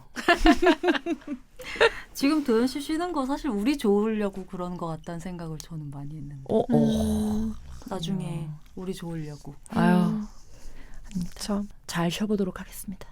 잘 쉬는 거 정말 중요해요. 정말 중요하죠. 맞아요. 네. 중요합니다. 잊지 마세요. 이 세상을 보기 위해 듣기 위해 태어났어요. 맞습니다. 배우님의 근데 명언입니다. 저는 두 분보다 좀 어리잖아요. 제가 31살이거든요. 좋은 나이네요. 아까 몇 분 전에 나이 먹는 것도 참 멋지겠다. 근데 31살과 좋겠다. 맞아. 이게 이렇게 돼 항상. 모순. 근데 저는 이 할머니가 팥을 평생을 만들어 왔다고 하잖아요. 처음에. 그러니까 뭔가 한 가지 일을 그렇게 오랜 시간 동안 유지해온 사람들에게 갖는 어떤 존경심 같은 게 생기는 것 같아요. 저는 이제 지금 컬투쇼를 하고 있는데 이번 달 초에 그러니까 5월 1일이 컬투쇼 15주년이었어요. 우와. 근데 그게 가늠이 안 되는 거예요. 15년이라는 시간이. 그 시간을 매일 김태균 씨는 매일 맞아. 오후 2시에 2시 탈출 컬투쇼를 한 거잖아요. 근데 사실 컬투쇼뿐이 아니라 뭐 박소연의 저희 자사의 이제 뭐 네, 박소연의 네. 러브케이크 아, 아침상 같은 최고죠. 프로는 20년? 그쵸. 최하정 최하정 사업타임. 사업타임. 어우, 맞아. 그러니까 그 시간 동안 그러니까 저는 라디오에 가지고 있는 낭만이 내가 어떤 하루를 보냈든 같은 시간에 매일매일 같은 음악으로 프로그램이 시작되잖아요. 시그널 음악으로. 그게 제가 라디오에 대해서 갖고 있는 정말 첫 번째 낭만인데 그 일을 20년을 했다? 15년을 했다? 이런 게 좀 너무 대단하게 느껴지는 것 같아요. 그래서 기자님도 영화를 지금 그러니까 지금 14년 한 하셨고 거죠. 도현 씨도 코미디를 그렇게 공개 코미디를 10년을 매주 하셨다는 게 저한테는 도현 씨가 키키키린 보면서 저런 어른? 이런 마음을 저는 두 분한테 느낄 수밖에 없는 것 같아요. 큰일 났다. 전 아직 잔발입니다. 왜 큰일 저도 아직 아까 멀었습니다. 잔잔발이라고 했었잖아요. 아직 멀었습니다. 꾸준하게 한다는 게 참 맞아. 되게 단순해 보이는데 정말 어려운 일이구나. 앙에서 이런 얘기까지 나오네요. 그러네요. 아유. 네. 도라이키 네. 먹고 즐겁게 터졌네. 웃다가 도라이키 맛있어요. 맛있어. 그리고 영화가 되게 배경이 너무 예쁘지 않아요? 그 막 쨍하는 그 햇빛이랑 네. 나무꽃? 뭐 벚꽃? 벚꽃 봄이 되게 많이 배경이라. 나왔던 것 같은데 네. 그냥 뭔가 보면서 계절 변화하는 게 되게 아름답구나라는 생각도 들었던 것 같아요. 그러니까 겨울에 되게 추웠다가 어느 순간 계절 변한지도 모르고 밖에 딱 나갔는데 쨍 하면은 기분 되게 좋잖아요. 맞아요. 뭔가. 네. 이런 느낌도 들었던 것 같아요. 맞아요. 좋은 영화입니다. 정말 좋은 영화였어요. 네, 못 보신 분이 있다면 꼭. 근데 이렇게 슬플 줄은 몰라. 그쵸. 그죠. 맞아요. 세 번째 영화도 난 너무 슬펐는데. 명작이다 명작. 자, 세 번째 영화로 넘어가 보겠습니다. 세 번째 영화는 셀리 호킨스 네. 그리고 에단 호크가 출연했던 내 사랑이라는 영화예요. 이건 어떤 영화인지 또 설명. 근데 이거 되게 어려운 얘기네요. 짧은 설명 어떻게 짧게 설명하지? 약간 그렇게 해야 될 것 같은데 그 저기 김경식 선배님처럼 여기 한 남자가 있습니다. 야 차라리 나한텐 이게 편하네. 그런 식으로 소개해 주시면 안 돼요? 지금 이 영화를? 아 진짜요? 내 사랑을 이렇게 하면 너무 색다르다. 색다르게. 준비도 없이. 자 여기 연애라고는 어울리지 않는 메마른 한 남자가 있습니다. 어느 날 그 남자에게 다가온 한 여자. 에이씨 어렵네. 선배님 존경합니다. 어렵네요. 어려워요. 그냥 일단 저는 너무 뭐 보신 분들은 공감하겠지만 참 예쁜데 끝이 너무 슬프잖아요. 그리고 좋았던 게 실제로 그 작가님, 네, 모드 루이스라는 네. 모드 그 작가님의 작품을 제가 그때 그 제 개인 계정에다가 너무 좋다고 이 영화 좋다고 하니까 메시지로 오신 거예요. 거기 실제 그 지역에서 전시회처럼 하는데 그분을 추모하는 작품이었던 것 같아. 그 모두 작가님이. 그래서 그걸 막 찍어서 보내주셨는데 그걸 보면서도 그냥 계속 뭔가 영화 여운이 되게 오래 갔었던 것 같아요. 그리고 개인적으로 OST도 너무 좋아서 저는 내 사랑이라는 영화 한 5번, 6번 본 것 같은데 술 먹고 그렇게 이걸 봐요. 왜 그런지 모르겠네. 왜 술 먹고 몰라요. 영화를 찾게 되는 것 같아요. 제가 무슨 전 남자친구 찾는 것처럼 나도 모르게 자꾸 이렇게 있어가지고 보면은 이제 다음날 눈 땡땡 부어있고 그 계속 그런 거 있지 않아요? 좋은 영화를 딱 보고 나오면 봤던 그 순간이 되게 다시 막 그립지 않아요? 아, 내가 이렇게 좋은 영화를 보는 그 순간을 왜 이렇게 즐기지 못했지? 너무 좋았던 순간이었는데 그래서 또 보고 막 하는 것처럼 아무튼 이 영화는 진짜 엄청 많이 보고 있는 것 같아요. 되게 연애 감정 대하듯이 영화를 대하시는구나. 그런가? 그러니까 왜 연애도 돌이켜 보면 그때 그 내 감정이 좋았기 때문에 사실 그게 그리운 거잖아요. 맞아요. 그 상대가 그립다기보다는 그거 맞아요. 영화도 똑같네요. 그때 그 내 좋았던 감정 같은 것들이 그리우니까 또 보게 되고 또 웬일이야. 찾게 그런가 되고. 봐. 그래서 제가 영화를 보고 좋으면 뭐 인터넷에 이런 정보 같은 거 찾아보면서 OST를 듣는 게 거의 약간 루틴처럼 돼 있었어요. 그래서 그런 OST CD 사는 걸 또 되게 좋아했었거든요. 그러네. 그래서 그렇게 윤희에게 OST를 OST를 애타게 그렇게 좋아했지. 대사까지 들어가 있으니까. 그쵸. 나도 네 꿈을 꿔. 뭐 최고. 잠깐 윤희에게 얘기로 빠졌지만 어쨌든 네, 이 내 기자님 사랑이란 설명해주세요. 영화는 캐나다 화가 모드 루이스의 삶을 그린 영화고요. 이 모드 루이스가 몸이 좀 불편하죠. 그러니까 어릴 때부터 계속 관절염을 앓았기 때문에 등이 좀 굽었고 다리도 절어야 했고 그래서 이 사람은 평생 몸을 좀 구기듯이 걸어야 했던 사람이고 말년에는 온몸이 조금 더 많이 굳어간 사람이었는데 이 사람이 세상과 소통하는 방식이 바로 그림이었던 거죠.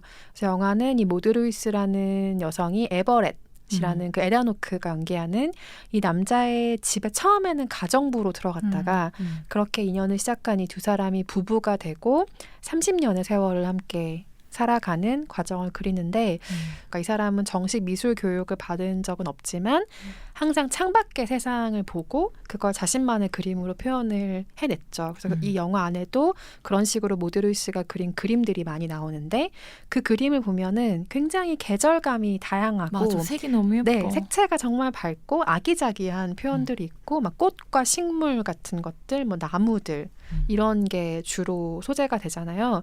그래서 그 그림을 바라볼 때 아주 즉각적으로 느껴지는 그림이 고통스럽다가 아니고 순수하다, 맞아. 발랄하다, 뭐 이런 감정들을 갖게 해서 이 사람은 아마도 이런 시선으로 평생 창밖의 풍경들을 바라봤겠구나. 자기가 두 발로 씩씩하게 걸어나갈 수 없는 풍경이지만 이렇게 아름다운 눈으로 세상을 바라봤던 사람이구나 라는 점을 그림을 통해서 알게 하는 화가의 이야기이기도 하죠. 명작이에요. 너무 좋았어. 어떤 장면 제일 좋아하세요? 제일 좋았던 장면? 뭐 그거 있잖아요. 포스터에도 있는 거. 아, 둘이 이거. 결혼하고 이렇게 네. 너무 사랑스럽잖아. 술에 막 끌고 그러니까. 그리고 에다노크가 거의 진짜 무슨 로봇처럼 계속 무표정으로 있다가 그 양복 입고 막 거울 보고 난 그런 거 보면서 뭔가 이 사람이 딱 변화하고 있구나라고 생각이 들었던 것 같아요. 기억에 남는 장면이었던 것 같아요. 뭐 기억에 남았어요? 저는 그 뉴욕에서 온 그 여자분 누구죠? 뉴욕에서 온 여자분? 그림사 네네네. 그분이 집에 와가지고 막 원하는 만큼 돈을 주겠다 맞아. 이러니까 에다노크가 바로 팔려고 하잖아요. 막 가서 네. 막 갖고잖아요. 모두가 안 된다고 아직 맞아. 미완성이라고 하는데 막 돈을 준다고 하니까 에다노크가 팔려고 하다가 모두의 표정을 딱 보고 맞아. 안 판다고 장난한 거라고 하는 저 그 장면이 변하고 있구나 이 사람이 그 장면이 가장 기억에 남아요. 두 분 말씀하신 것처럼 그 모드 루이스가 이 남자를 어떻게 변화시키는가에 대한 이야기이기도 하잖아요. 영화 자체가. 저는 결혼식 하고 온 날 밤 장면이 제일 많이 생각이 나는데 그때 모두가 뭐라고 말하냐면 우리 낡은 양말 한 짝처럼 살아요라고 얘기를 하거든요. 이런 사랑 어때요? 그 낡은 양말 한 짝 같은 그런 사랑. 낡은 양말 한 짝. 그냥 그러니까 그 안에서 둘이서 이제 물론 이제 변화하는데 뭐 시간은 있었지만 그러니까 딱 이렇게 둘이 됐을 때 서로가 남들이 딱 봤을 때는 되게 뭐 대단한 직업을 가지거나 뭐 위대한 인물이나 이건 아니지만 그냥 서로에게 뭔가 이렇게 딱 이 진짜 테트리스 맞듯이 딱 이렇게 맞춰진 느낌이라 그냥 뭔가 제가 봤을 때는 딱 완성 같은 그런 그런 느낌이 들었던 것 같아요. 근데 사실 이 두 사람의 사연이 영화에 나오는 것처럼 그렇게 낭만적인 사연은 아니에요. 맞아요. 그러니까 말년에 이 모드 루이스 그림이 유명세를 타기 시작하면서 영화에서는 좀 미화된 부분들이 많은데 에버렛이 평생 이 사람의 곁을 지켰고 예술가의 삶을 살게 지원한 건 맞아요. 그건 맞지만 그림이 인기를 끌면서 에버렛이 모두에게 그림만 그리게 했다는 이런 젠장 진짜요? 네 그림만 그리겠다는 뭐 얘기도 있고 영화에서는 나중에 집안일 자기가 다 하고 있잖아요. 그래서 네. 막 투덜투덜하더니 저렇게 외조를 잘해주네. 막 난 이런 생각하면서 봤는데 네, 실제로는 이게 돈이 되니까 이제 그런 작업을 시켰다는 얘기도 있고 이 사람 쉽게 안 변한다니까요. 낡은 뭐야. 양말이더니만 갑자기 이제 술 취하면 안 보는 거 안 보겠네 이제. 극이라는 결과물이라는 사실을 거. 또 잊고 네. 있었네요. 근데 여기서 그 모드루이스란 인물이 주는 가장 큰 힘은 자기의 한계로 받아들이지 않았다는 점인 것 맞아. 같거든요. 근데 사람은 살면서 굉장히 많은 한계를 느끼잖아요. 그게 그쵸. 자기의 신체적인 한계일 수도 있고 뭐 능력에 대한 한계는 정말 밥 먹듯이 느끼게 되는 것 같은데 그렇죠 맞아요. 근데 그 극복할 수 없는 상황에서 자기의 기분을 계속 환기시키는 방법은 사람마다 다른 것 같거든요. 도현 씨는 어떻게 환기를 하는 편이에요?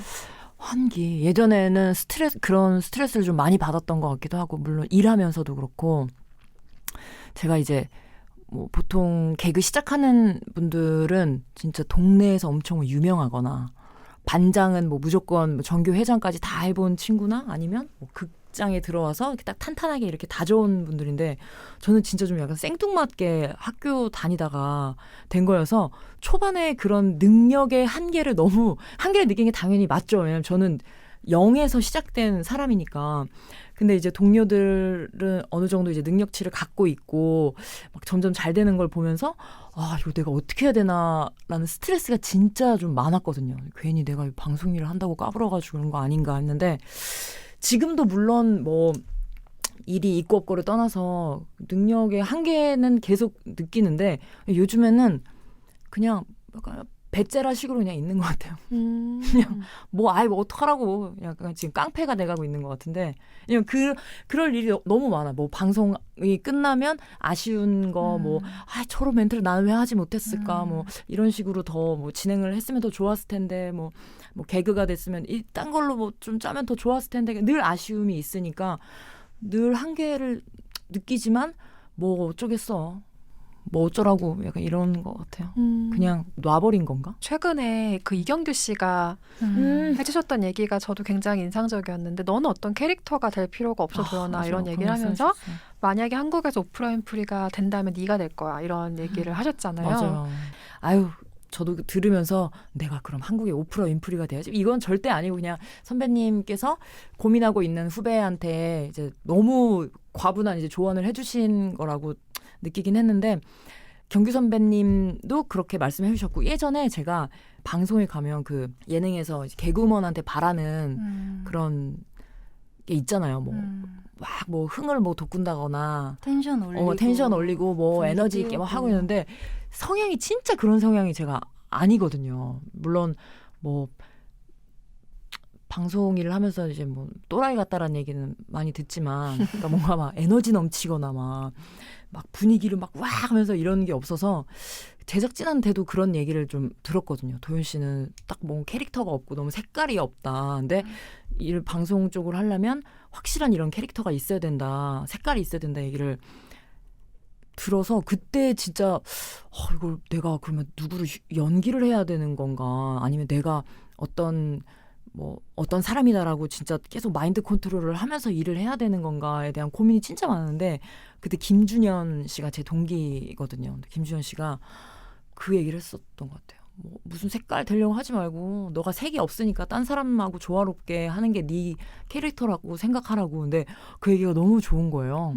그래서 그때부터 좀 약간 배째라가 있었던 것 같긴 해요. 내가 뭐 이렇게 생겨먹었는데 어쩌냐. 그냥 난 내 안에서 나로서 그냥 열심히 하는 일이지. 내가 뭐 한계가 있으면은 당연히 뭐 사람이니까 한계가 있는 것이고, 그냥 그렇게 받아들여지게 되는. 그 능력이 저는 방송할 때 진짜 많이 발휘된다고 생각하거든요. 그래서 누구와 이 사람이 같이 있든 이 사람의 것들을 굉장히 잘 받아주는 사람이라는 생각이 맞아요. 들게 하는 포지션에 항상 장도연 씨가 있어요. 그래서 예를 들면 뭐 그게 코미디 프로그램이든 아니면 뭐 여고 출입반 같이 여러 명이서 하는 그런 아시구나. 프로그램이든, 아니면 뭐 예전에 이동욱 씨가 하던 토크 프로그램에서 같이 뭐 보조 MC로 같이 있는 그런 영역이든, 항상 같이 있는 사람들이 이 사람을 믿고 무언가를 던진다는 인상을 항상 받거든요. 그래서 그런 포지션을 너무 잘 해내는 사람이란 인상을 물론 보는 사람은 받지만 본인은 그 포지션을 어떻게 생각하는지는 좀 다른 문제인 것 같아요. 아, 이것도 시간의 지남에 따라 좀 달랐던 것 같아요. 초반에는 어찌됐건 저도 일하면서 돋보이고 싶죠. 물론 돋보이고 싶고 나도 내가 주인공이었으면 좋겠고. 그런데 그냥 제가 절 알아가는 것 같아요. 하면서 그런 게 더 편하고 시간이 가면서 쌓여가니까 그럼 난 이런 쪽에 특화된 사람인가 보네. 그럼 난 더 잘 받쳐줘야지. 약간 이런 그런 생각하는 것 같아요. 그래서 사람들한테 듣는 칭찬 중에 제일 기분 좋은 칭찬이 케미가 좋다라는 칭찬이 너무 좋은 것 같아요. 이거 사과도 엄청 잘하시더라고요. 사과를 그래서 너무 뭐가 잘해요. 안 되면 미안해 바로. 네, 전 사과를 진짜 잘해요. 엄청난 장점이죠. 나 마음 편하려고. 그래서 요즘에는 그냥 이게 뭐 여유는 아니지만 그런 그것 또한 한계에 부딪혔을 때, 그러니까 그 개그라는 게 되게 한 끗 차이로 터지면 잘하는 건데 안 웃으면 그건 진짜 썩은 개그가 된단 말이에요. 그래서 1초 차이로. 그 줄 타는 게 너무 어렵고 아직까지도 좀 힘든 일인데 뭐 요새는 그냥 그러면 그 부끄러운 내색을 그냥 다 하는 것 같아요. 실패했습니다. 이거 개그 실패입니다. 그냥 터놓고 얘기하고 미안합니다. 뭐 안 들은 걸로 해주십시오. 그냥 솔직하게 얘기하고 어떻게 보면 저 마음 편하려고 자꾸 그런 걸 좀 찾아가는 것 같아요. 뭐가 됐든. 네. 저는 지금 개그맨들과 하는 프로그램을 하고 있잖아요. 네. 근데 그게 뭔지 제작진으로서 너무 알아요. 그러니까 개그맨들한테 요구하는 것들이 분명히 있고 제작진이. 근데 사실 이 사람의 매력은 저 같은 경우는 빨간불 꺼졌을 때 더 많이 느끼는 거예요. 온에어가 정말로. 꺼졌을 때. 그러니까 저희가 지금 컬투가 방청객이 없어서 제가 바로 앞에 앉아서 리액션을 해요. 그 보셨잖아요. 맞아요.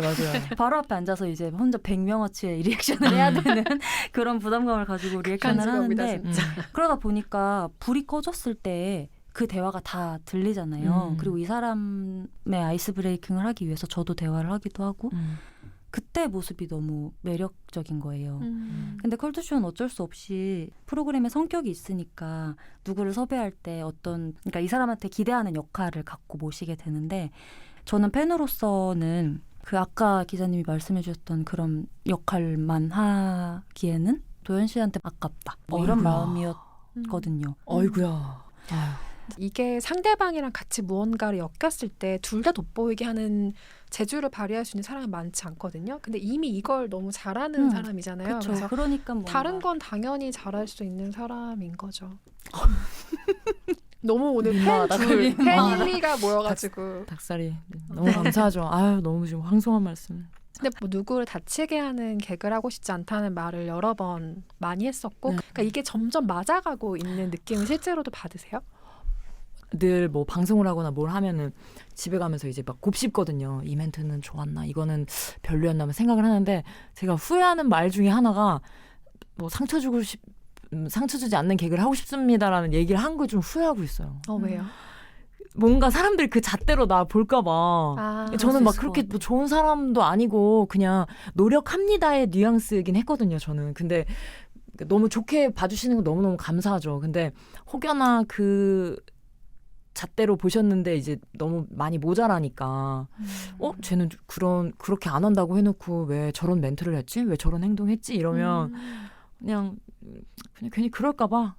근데 지금도 그 모토는 이제 변하지는 않거든요. 그리고 저는 되게 꼭 저뿐만이 아니라 방송하는 사람으로서는 그래도 좀 갖춰야 될 약간 덕목같이 이게 기본이 되고 뭐 남을 웃기든 어쨌건 해야 되는 게 아닌가라는 생각은 아직도 있는데 그냥 어려워서 너무 어려워요. 물론 뭐 직종별로 다 뭐 각자의 어려움은 있겠지만 이 개그라는 게 순간 찰나에 번뜩해서 툭 뭐 뱉거나 뭐 웃기려고 뭐 행동을 과하게 하거나 이런 게 되게 많은데 이거를 이것 떼고 저것 떼고 저것 떼고 또 뭐 이건 내가 뭐 한번 웃기려고 또 괜히 말 아니야. 그러니까 생각이 너무너무 많아지니까 좀 모르겠어요. 좀 어려운 것 같아요. 너무너무 어려운 것 같아요. 정말 누구를 희화화하지 않고 웃기는 게 너무 어렵죠. 어려워요. 네, 맞습니다. 그리고 사실 그런 걱정도 들어요. 저희가 이렇게 막 덕질을 한다는 핑계로 이런 점이 너무 좋은 것 같아요. 저런 점이 너무 좋은 것 같아요. 뭐 이런 게 기대돼요. 뭐 이건 더 잘할 수 있을 것 같아요. 이런 얘기를 하는 것 또한 부담이 되실 수도 있을 것 같다는 생각도 들기는 하거든요. 아니 뭐 부담은 아니고 너무 감사한데 그런 것 같아요. 내가 그렇게 생각하는 것보다 그렇게 뭐 다정하거나 훌륭한 사람이 아닌데 나중에 같이 뭐 일이 성사가 돼서 같이 일을 하게 됐어. 근데 알고 보니까 쟤 뭐야 이럴 수도 있거든. 분명히 실망하고 저는 아주 미숙한 존재인데 너무 좋게 봐주시면 그 두 가지 생각이 드는 것 같아요. 너무 감사한데 저렇게까지 날 좋게 봐주시네 실망하실 것 같은데 약간 이 두 가지 생각이 계속 드는 것 같아요.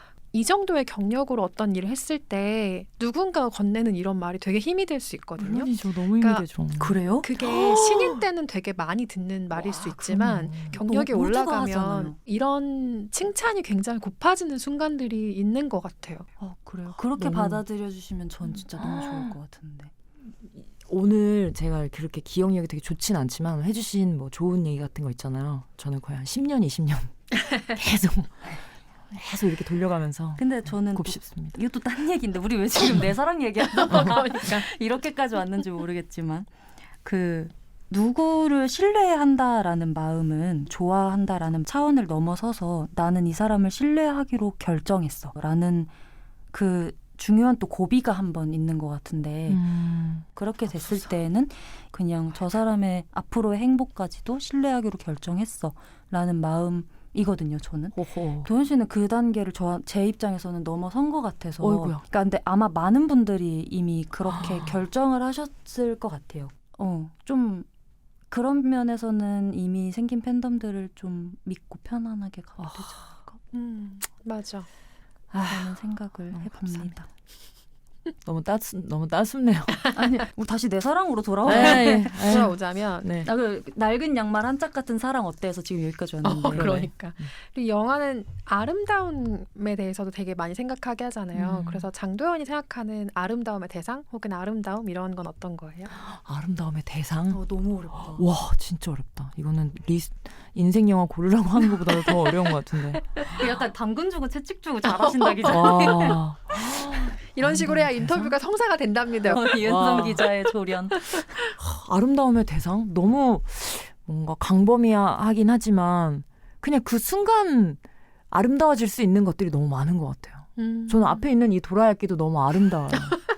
이거를 우리가 얘기를 하면서 도라야끼 맛집을 뭐 찾고 그 마음이 다 들어있는 이 도라야끼가 맛있기도 하지만 난 아름답기도 해요. 그리고 이거 뭐 말씀해주신 이 공간도 그렇고 이게 SBS 라디오 부스를 그래도 저도 뭐 게스트건 몇 년 동안 해가면서 왔다 갔다 했던 장소인데 한 번도 그렇게 느껴본 적은 없지만 일하러 왔고 뭐 하니까 근데 지금 이 뭔가 공기가 되게 아름다워졌어요. 두 분이 해주시는 말씀.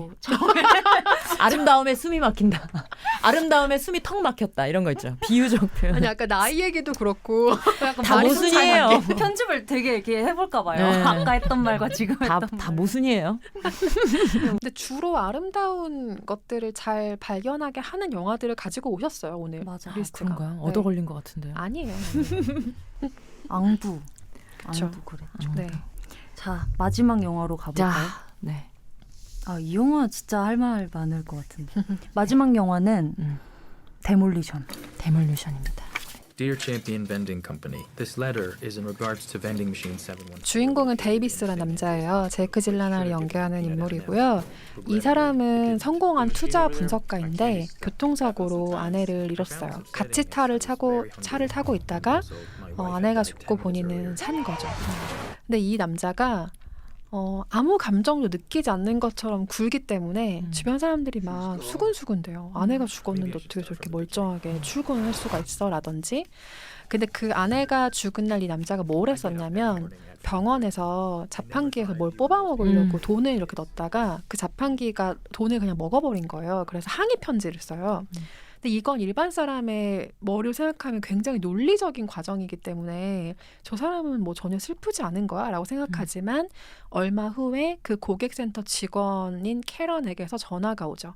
편지를 받고 울었는데 당신 얘기할 사람은 있냐. 그러니까 그 자판기 고장 신고센터 편지에 그냥 자기 얘기를 쭉 써내려 간 거예요. 난 오늘 뭐 아내가 죽었고 뭐 이런 얘기를 써내려 간 거죠. 그런데 이 남자가 장인어른과 식사를 하다가 이런 얘기를 듣게 돼요. 뭔가가 고장 났을 땐 전부 분해를 해봐야 돼. 근데 이거는 비유적인 표현이었겠죠. 그치. 근데 이 사람은 정말로 분해를 하기 시작합니다. 그래서 뭐 집에 냉장고, 컴퓨터, 뭐 결혼 생활에 모든 것이 들어있던 집 이런 것들을 천천히 하나씩 부수고 분해하는 남자의 이야기예요. 이게 데몰리션이 데몰리션 맨이랑 헷갈리신 분들이 있더라고요. 엄청 그래서 많으세요. 제가 이거를 데몰리션 보고 너무 좋아서 주위에 막 얘기를 하고 다녔어요. 나도 재밌게 봤다고. 데몰리션 무슨 얘기를 하고 있는 거야? 전혀 내용이 너무 다르더라고요. 장르도 다르고. 네. 두 영화의 차이에 대해서 잠깐 얘기해 주실 수 있어요? 어떻게 얘기해야 되지? 갑자기 데몰리션 맨과 데몰리션의 차이. 일단 포스터부터가 그쵸. 그리고 데몰리션이 폐허라는 뜻이잖아요, 여러분. 그치. 이 폐허라는 말의 뜻을 잘 생각해 보시면 두 영화의 차이를 아실 수 있을 것 같아요. 아하. 폐허를 만드는 사람과 그 어허. 폐허에서 뭔가를 그러네. 재건하는 사람의 얘기라고 큰 차이점을 완전히 얘기할 수 있을까? 네. 정말 많은 좋게 본 영화들이 많았지만 제가 아까 그 고레에다 히로카즈 감독님 영화를 좋아하는 것처럼 근데 고레에다 히로카즈 감독님은 뭐 약간 어떤 영화를 보면 그 느낌이 뭐 장르는 물론 다르지만 약간 이거 고레에다 감독의 이런 작품들의 좀 공통점 같은 게 있잖아요. 근데 제가 되게 재밌게 봤던 영화가 3개가 있는데 그 달라스 바이어스 클럽이랑 네. 와일드란 영화랑 바로 이거 데몰리션이었는데 새 영화에 저는 접점을 찾을 수가 없었는데 감독님이 한 사람이더라고요. 장마크 발라드. 네. 그래서 뭔가 그냥 이런 좀 공개적인 곳에 나는 장마크 발레 감독을 좋아한다라고 얘기하고 싶어서 어떻게 리버브 한번 넣어드릴까요? 외치실래요? 나는 장마크 같은 장씨다 얘기하고 싶어서 그냥 이 세 작품이 전 너무 좋았어가지고 셋 중에 하나는 꼭 껴놓고 싶었었거든요. 근데 제일 뭔가 그때 영화를 봤을 때 당시에 몰입하고 그때 당시 공감하면서 봤던 영화가 데몰리션이라 네, 선택을 했습니다. 장마크 발레 감독이 뭐 그런 영화만 만드는 사람은 아니지만 방금 언급하신 그 세 편의 공통점이라고 하면 삶이 정말 손쓸 수 없을 정도의 지경으로 망가진 사람들이 그 삶을 회복해 가려는 의지를 다시 찾는 내용이죠. 그렇네. 네. 저도 정말 좋아하는 세 편의 그쵸. 영화들이에요. 맞아요. 너무 좋았어. 여기서 그 처음에 카렌과 데이비스가 연락하게 되는 계기가 그 항의 엽서잖아요. 근데 저는 완전한 타인, 그러니까 나와 정말 전혀 접점이 없는 사람에게 자기 얘기를 더 솔직하게 털어놓을 수 있다라는 것에 공감하는 편이거든요. 저도요. 마찬가지세요. 제가 이 영화에 공감했던 이유가 뭐냐면 남자친구랑 그러니까 처음 만난 남자친구랑 이제 이별을 한 거예요. 근데 그걸 안 겪어본 감정이라 되게 이건 슬픈 걸 넘어서 내가 지금 어떤 상태여야 될지 내가 모르겠는 거야. 그러니까 이걸 내가 방 안에서 계속 물론 너무 슬프죠. 근데 슬프고 자꾸 뭐 생각나지만 그래도 나는 뭐 일도 해야 되고 내 삶을 또 계속 영위해야 되니까 어느 정도 이렇게 좀 그래도 좀 중간을 좀 지키자. 뭐 근데 그 어거지로 내가 그거를 해야 되는 건지 아니면은 그냥 막 뭐 방 안에서 막 울어야 되는 건지 되게 좀 그래서 처음에 그 제이크 질레날이 약간 동공에 초점이 없잖아요. 되게 위태로워 보이면서도 또 할 일은 하는데 저 사람이 감정이 뭐지 막 궁금할 정도로. 근데 저도 좀 그랬거든요. 일은 할 때면 하는데 그냥 계속 동공이 계속 이랬던 것 같아. 막 내가 근데 지금 너무 마음이 아픈데 지금 뭐 어떡하지? 그래서 초반에 나 뭐 제 지인들이나 뭐 그분 관련된 사람들이랑 이제 이별을 했으면 보통은 뭐 친한 친구한테 얘기하면서 뭐 울면서 뭐 술 먹으면서 뭐 나 뭐 헤어졌다 힘들다 이렇게 하잖아요. 근데 그 말을 못 꺼내서 일주일 동안 제가 헤어진지 아무도 몰랐었어요. 좀 친한 사람도. 그리고 처음 말을 꺼낸 게 진짜 딱 일적으로만 아는데 약간의 그런 사적으로는 편한 그 정도 관계인 분한테 처음 얘기를 했던 것 같아요. 그래서 그분이 약간 제가 좀 위태로워 보이니 내가 지금 너한테 상담해줄 자기도 이제 깜냥이 안 되니까 연애 되게 많이 해보고 지금은 결혼해서 안정적인 삶을 살고 있는 그분한테 토스를 해줬었어요. 상담해주라고. 그분도 모르는 분이고요. 모르는 분이야. 근데 그 모르는 사람한테 진짜 다 쏟아내고 그랬던 것 같아요. 그래서 어떻게 보면 뭐 표현하는 방법은 달랐지만 다 때려 부시는 것처럼 저도 그 중간까지의 과정이 되게 비슷했던 것 같아요. 그래서 보면서 이렇게 생각했어요. 막 나도 그러니까 때려 부시는 걸 보고 내가 우와 했던 게 와 나도 다 때려 부수면은 괜찮아지나? 그러니까 뭔가 하나 방법을 찾은 느낌도 있었고 아 나만 이렇게 막 갈피를 못 잡는 게 아니라 저렇게 감정을 자기도 모르게 막 하면 버거워지는 저런 게 그냥 맞는 거구나 이런 생각도 했고 아무튼 되게 이걸로 위로받았다고 하면 좀 이상하지만 저는 좀 위로받은 영화였던 것 같아요. 저도 많이 저도 위로받았어요. 위로받았어요. 많이 위로받았고 그리고 이 사람이 이전의 삶을 살았다면 전혀 하지 않은 행동들을 막 하잖아요. 예를 들면 맞아요. 갑자기 뉴욕 도심 한복판에서 막 헤드폰을 끼고 미친 오, 듯이 혼자 춤을 추는 춤추고. 거잖아요. 그래서 누가 보기에는 미친 거 아니야? 뭐 저 사람 왜 저래? 이런 생각이 드는 건데 또 그게 또 멋있는 동작도 아니고 그냥 흐느적거리는. 넉나가 보이는 사람 같았어. 근데 이게 이 사람 인생에 한 번도 없었던 일탈 같은 것이기도 하고 이런 과정이 아니었다면 절대 하지 않은 어떤 행동들이었을 거잖아요. 그래서 그런 것들을 보면서 이 사람이 자기만의 인생이라는 메타 데이터를 들여다보고 있는 과정이구나. 보지 않았던 것들을 보는 과정이구나. 이런 생각이 영화 전체를 보면서 들었죠. 아 근데 이건 비하인드는 그 장면은 애드립이에요, 배우의. 어? 그러니까 아. 어떻게 하라고 제안을 준 게 아니고 그 감독이 레퍼런스가 될 만한 영상을 몇 개 주고 그냥 아무 춤이나 추면 우리가 따라갈 테니까 그냥 맘대로 동선을 그럼 막 어떤 다니면서. 지형지물을 이용하는 것도 미리 전혀 짜여진 게 아니고 우와. 없었죠. 그래서 카메라가 그냥 즉흥으로 이 사람을 막 따라가면서 찍은 거예요. 우와, 되게 영화에서 중요한 장면이라고 생각했던 그러니까요. 장면인데. 그건 네. 정말 짜고 들어갔을 거라고 생각해요. 전혀 그렇지 않은 장면이죠. 너무 멋지다. 근데 애착을 가지던 존재랑 이별하는 게 사실 되게 힘든 일이잖아요. 그쵸. 근데 그 남자친구와의 일뿐만이 아니라 뭔가 뭐 정말 애정을 갖고 있던 무언가랑 헤어지는 걸 잘 하는 편이세요?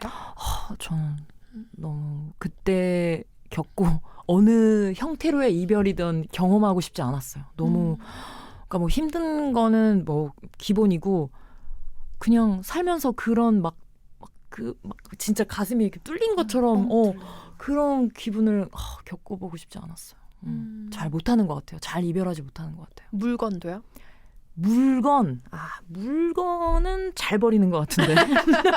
못은 또 하나 발견됐어요. 못은 발견이네. 사람은 좀 다른데 물건은 좀 잘 근데 그런 건 있죠. 왜 옷장 한 번씩 정리하려고 보면 안 입는 옷이 거의 한 5분의 4가 이제 안 입는 건데 막 다 그걸 부여하잖아요. 의미 부여하잖아요. 나와의 막 얘는 나와 이런 역사지. 내가 그걸 20살 때 비록 얘는 안 이쁘지만 내가 그 뭐 한 푼 두 푼 모아서 지하 상가에서 샀던 옷이 내가 이걸 어떻게 버려. 근데 그러다가 이제 어느 한순간 진짜 에이 이러고 쓸고 버리고 이러긴 한데 사람하고 이별은 너무 슬프잖아요. 이별 말도 너무 슬퍼.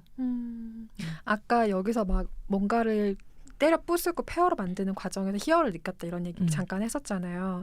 실제로 그렇게 하고 싶었던 적은 언제였어요? 무언가를 막 다 때려 부수고 싶고 다시 처음으로 되돌리고 싶고 막 이랬던 적이 인생에서 많아요? 많았던 것 같아요. 제가 화를 잘 안 내거든요. 그러니까 화가 나도 그러니까 뭐 소위 말하는 막 우아하지 한 적이 살면서 별로 없었던 것 같아요. 야 이랬던 적. 뭐 방송하면서 뭐 장난으로 야 뭐 하는 거야 뭐 이런 건 있어도 진심으로 내가 너무 막 열이 막 북받쳐서 뭐 상대한테 화를 내거나 뭐 싸우거나 했던 적이 없거든요. 그래서 되게 이상할 때 터지는 게 있는 것 같아요. 저는 진짜 이건 아무리 생각해도 내가 열받는 일이다 하면 뭐 물론 상대는 그렇게 예의 바르게 안 느꼈을 수도 있겠지만 저는 이건 좀 잘못된 거 아니야? 난 좀 이게 이상했던 것 같아. 이렇게 좀 잘 풀어서 좀 얘기를 하려고 하는 스타일이라 뭐가 되게 사소한 일인데 갑자기 혼자 막 열이 막 여기까지 이거 어떻게 해야 되나 막 이럴 때가 있었어요. 그래도 뭐 참지만 그래서 이 영화 보면서 신났나 막 대리만족. 저 값비싼 걸 다 때려 부술 수 있다고? 이러고 그리고 보면서 저렇게 업체한테 말씀을 드리면 나도 부술 수 있는 그거를 주시나? 뭐 이런 생각도 안 했었어요. 돼요, 못 박혀요. 거기서도 못 그치, 박히잖아요. 그건 아니 나 끔찍하지만. 예전에 분명히 뉴스에서 이걸 봤던 기억이 있는데 네. 제가 기억력이 안 좋아서 음. 어디 가서 자신 있게 얘기는 못하는데 예전에 이런 방 만들어진 적 있지 않았어요? 있었어요. 있었죠. 맞아요. 스트레스 방인지 뭔지 해가지고 이런 집게들을 막 다 넣어놓고 맞아요. 돈을 내면 닭배를 다 부시는 부술 거야. 수 있는 방인 거예요. 그래서 저는 그거 보면서도 난 저긴 안 가겠다라고 생각이 든 게 그건 또 느낌이 다른 것 같아. 부숴도 되는 걸 부수는 것과 아. 나한테 뭔가 금기시되어 있는 걸 내가 딱 부쉈을 때 그 희열. 근데 찰나의 희열이고 바로 후회하고 그러겠지만 쓸면서 후회하겠지만 아무튼 뭐 난 그럴 용기가 없는 사람이라 그런지 몰라도 아무튼 뭔가 통쾌하면서 봤던 것 같아요. 그럼 평소에 감정을 막 친구들한테 드러내거나 하는 편은 아니신 거예요? 그런 편은 아닌 것 같아요. 아닌 쪽에 가까운 것 같아요. 그렇다고 해서 막 내가 내 감정을 숨겨야지도 아니지만 그냥 내 얘기를 하는 것보다는 듣는 게 좀 편하고 그런 것 같아요. 제이크 질레날도 굉장히 매력을 느끼셨다고. 이 배우는 어떤 면이 좋으세요? 이것도 제가 왜 배우분들의 얼굴을 잘 모르지? 브로크백 마운틴을 그렇게 재밌게 봤는데 네, 그게 제이크 질레날인지는 모르고 그때 히스레즈에 좀 더 집중했던 거 아, 아니에요? 그래서 그랬나? 그리고 아까 근데 너무 다른 사람 같지 않아요? 그냥 보기에. 그래서 더 좋았나 봐. 그리고 아까 그 저기 누구야? 에다 노크도 네. 저는 빈티지 블루라는 영화를 나 맨날 본투비 블루. 본투비 블루 빈티지 블루네 이름도 빈티지 블루는 색이 있겠죠. 우리 다 기억력 안 좋은 걸로 엉망진창이네. 본투비 블루 난 너무 재밌게 봐서 야 이거 너무 좋은 영화다 했는데 거기 나오는 사람인 줄 몰랐어. 근데 하물며 제일 충격적이었던 건 죽은 시인의 사회에 나온 사람이 에다 노크인지 몰랐어. 너무 젊으니까요. 최악 아니에요? 그때는. 그러겠죠? 학생 중에 한 명이잖아요. 학생 중에 누구요? 그 선생님과 가장 가까운 유대 관계를 갖는 학생. 다시 봐봐요. 누가 봐도 나 에다 노크라고 나오는데 세상에 그걸 몰랐다니까. 비포 선라이즈에 나온 건 알고 계시죠? 그건 알죠. 조은신의 사람이 제가 이제 어릴 때 진짜 맞아요. 많이 봤거든요. 저도 다시 보고 나서 알았어. 뭐야 저기 에다 노크야? 에다노크가 이랬더니. 나왔다고? 그 제이크 질레날도 약간 그런 느낌이었던 것 같아요. 인터스텔라 기억하세요? 거기에 좋아해요. 딸 진짜 말고 이런 아들이 거. 있었던 거 기억하시나요? 그건 압니다. 그 아들이 그건 누구였게요? 어떤 누군데요? 배우였게요? 그 누구지? 티모시 티모시. 샬라메였습니다. 그거 다시 보면 아들밖에 안 보인다. 맞아요. 이건 티모시 덕질하다. 그런 배우들 되게 많아요. 그렇겠지. 근데 어쨌든 이 영화에서 매력적으로 느끼신 이유는? 이 영화에서는 그냥 그때 제 감정 대입과 그리고 그냥 이 막 그 큰 눈망울이 어떻게 갈지 모르는 그 동공이만 왔다 갔다 할 때 뭔가 되게 애잔했어. 그리고 그냥 저 사람이 저기 극인데도 너무 몰입하니까 잘 견뎠으면 좋겠다. 자꾸 막 마음이 가서 그랬던 것 같아. 그런 상을 좋아하나? 어떤 영화인지 좀 기억이 안 나는데 그걸 보고도 뭐야 제이크 질레날이었다고? 이랬던 것 같은데. 뭐 블록버스터에는 스파이더맨. 생각났어. 녹터널 애니멀스. 노트널 애니멀스 난 너무 그것도 좋죠. 참 좋은데 그것도 저 몰랐다니까. 영화도 진짜 취향이. 기괴한 맞아. 영화죠. 처음 맞아. 봤을 노트널 때는 애니멀스. 중간에 요상스럽잖아요. 껐었어요. 기분이 이해를 못해서. 나쁘잖아요. 음. 어떤 면에서는. 추천해준 사람이 약간 이상하게 보일 지경이었어요. 처음에는. 맞아. 근데 이 영화에서는 그 애기 그 남자아기. 와의 이름이- 교감도 또 빼놓을 맞아. 수가 크리스. 없을 것 같아요. 네. 그러니까 처음에 엄청나게 반항을 하고 위약적이라고 해야 될까요? 그래서 약간 사춘기의 어떤 맞아. 센 척하고. 네, 위약 부리는 모습들이 있는데 이 제이크 질레날이 그거를 이제 방어벽을 다 허물잖아요. 네. 사실 이 사춘기 꼬마 입장에서도 제이크 질레날이 엄마와 같이 살고 있는 아저씨보다는 더 익명성에 가까우니까 자기의 엄청난 고백을 툭 고백할 수 있었던 것이 맞아. 그쵸. 아닐까라는 생각이 들어요. 난 그 장면 보고 너무 웃었는데.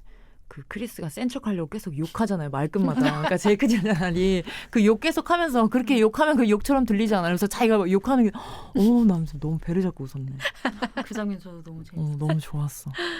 장마크 발레의 삶은 어땠을까? 어떤 삶을 살았길래 자꾸 이런 그러니까. 영화를 만들까? 나는 와일드란 작품이 결론적으로 너무 좋았는데 보면서 내가 되게 힘들게 봤거든요. 마음이. 네.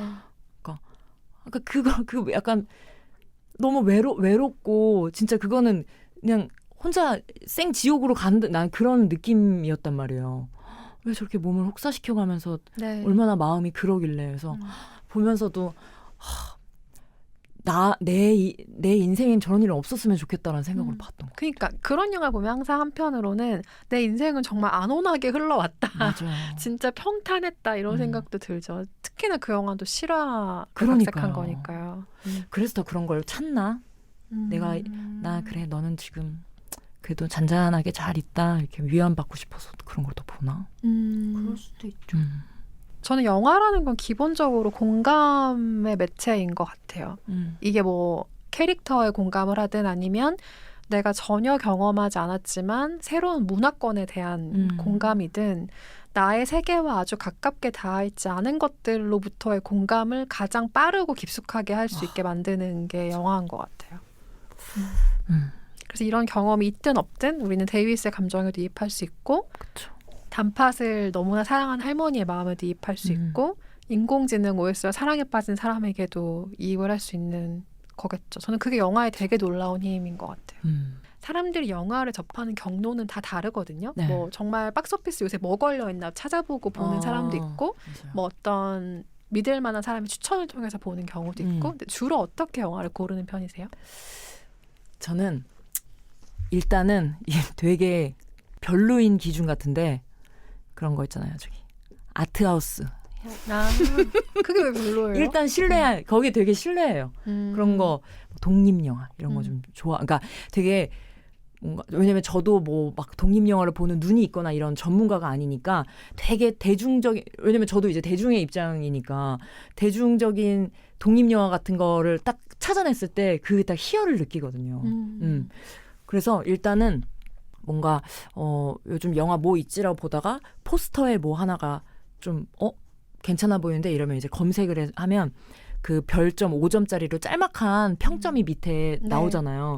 그럼 그 글 중에 뭐 그냥 마냥 뭐 재밌어요 뭐 이런 거 말고 되게 디테일하게 칭찬해 놓은 그런 글이 딱 와닿으면 그 영화는 그냥 일단 보고 보는 것 같아요. 뭔가, 그러면 개봉한 이후의 반응들을 좀 보고 진입을 하시겠네요. 근데 영화. 많이는 안 보고 그러니까 초반 반응 개봉한 지 얼마 안 됐을 때 그러니까 어느 사람을 되게 신뢰해서 추천받거나 이러진 않은 것 같아요. 근데 오늘 리스트에 한국 영화는 없잖아요. 근데 그 이유를 혹시 물어봐도 돼요? 아니 그런 건 아니고 뭐 외화를 즐겨보는 5개로 추가할까요? 윤희에게를 내가 넣었었어야 된. 아니, 영화를 윤희에게랑 뭐 즐겨보는 뭐 취향일 수도 있고 뭐 그런 거니까. 잔잔한 거 좀 좋아하는 것 같긴 하고 한국 영화는 특히 더 막 블록버스터나 이런 그런 거 있잖아요. 뭐 제작비를 몇십억을 뭐 들인 막 뭐 화려한 캐스팅 이런 거보다는 그냥 얘기에 꽂히는 걸 좋아하는 것 같아요. 최근에는 그것도 전 너무 좋았거든요. 찬실이는 복도 많지도 네. 그냥 그런 거 우리들 이런 것처럼 그냥 그 얘기가 저한테 되게 아까 공감이라는 말씀을 해주셨는데 딱 제가 공감 가기에 딱 그 좋은 그런 이야기들 영화 좋아하는 것 같아요. 왜 여태 영화계와의 접점이 별로 없었을까요? 난 오늘 그 생각을 진짜 많이 하거든요. 진짜요? 네. 전 너무 잔바리 마인드.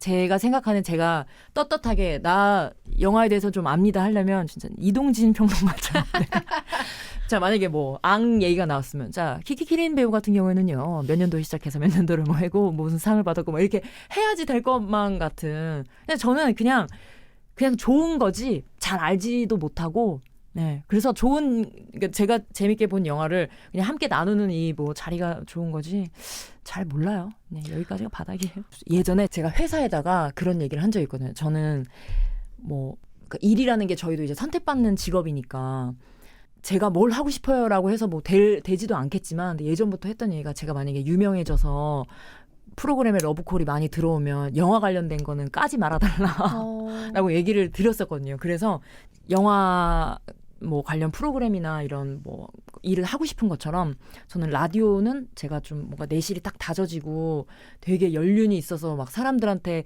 되게 막 멋있는 얘기도 할 수 있을 경험치가 좀 쌓이면 저는 라디오를 진짜 죽기 전에 꼭 한번 하고 싶은 진짜 버킷리스트 같은 건데 그래서 두 개를 합한 영화 뭐 얘기도 하는 그런 라디오 하면 진짜 너무 여한이 없겠다 이런 얘기를 했던. 저도 여한이 없겠어요. 그러니까 진짜. 영화는 누구나 얘기할 수 있죠 뭐. 그래서 오히려 저 같은 직업을 가진 사람이 더 어려운 것 같아요. 그러니까 오히려 누구나 얘기할 수 있고 너무나 대중적인 접점이 있는 매체이기 때문에 뭐 리플만 봐도 그런 거 되게 많잖아요. 막 닥쳐 내가 뭐 결정한다. 그래. 그리고 사람마다 취향이 다르니까 맞아. 네. 내가 좋은 영화가 그 사람한테 별로일 수 있는데 저는 예전에 진짜 술 먹다가 이것도 모순이네. 안 싸워봤다는데 싸우고 싶은 마음이 올라왔던 적이 뭐냐면 술 먹으면 사람이 좀 약간 업다운이 심해지니까 제가 그때도 뭐 취미 관련된 얘기를 하는데 나 영화 보는 거 너무 좋아한다. 그러니까 인생 영화가 뭐냐고. 근데 그때 술도 먹고 가물가물하고 그냥 내가 재밌게 본 거 뭐였지? 그래서 제가 타이타닉을 얘기했거든요. 네. 근데 그분 리액션이 진짜 아이 뭐야 약간 이런 진짜 그래서 내가 너무 화가 나서 아니 인생 영화를 누가 정해주냐 내가 재밌게 봐서 내가 좋다고 하는데 그럼 뭐 기준점이 있는 것도 아닌데 방금 표정 뭐예요? 이러면서 싸웠네. 이건 싸운 건 아니고 약간의 시비조로 얘기했다가 다시 하하하 뭐 웃었지만 맞아요. 그치. 사람마다 취향이 다른 건데. 그럼요. 그리고 그런 거 있는 것 같아요. 뭐 몇 년 전에 내가 이 영화를 그냥 딱히 뭐 큰 감흥 없이 봤지만 내 상황이 달라지고 시간이 흐르면서 이 영화가 또 달리 보일 수도 있는 거고. 맞아요. 그래 유동적인 거지. 근데 되게 그런 거에 좀 상처를 많이 아니요. 그런 건 아닌데 그러니까 누구나 편하게 얘기할 수 있는 매체이기 때문에 이걸 돋보이는 전문적으로 매체가. 직업을 가지는 게 어렵다는 거죠. 그러니까 이거는 뭐 누구에게나 있을 수 있는 능력이라고 생각하거든요. 영화를 어머나. 보고 이야기할 수 있거나 뭐 이거 아니에요. 근데 아니에요, 기자님 진짜로.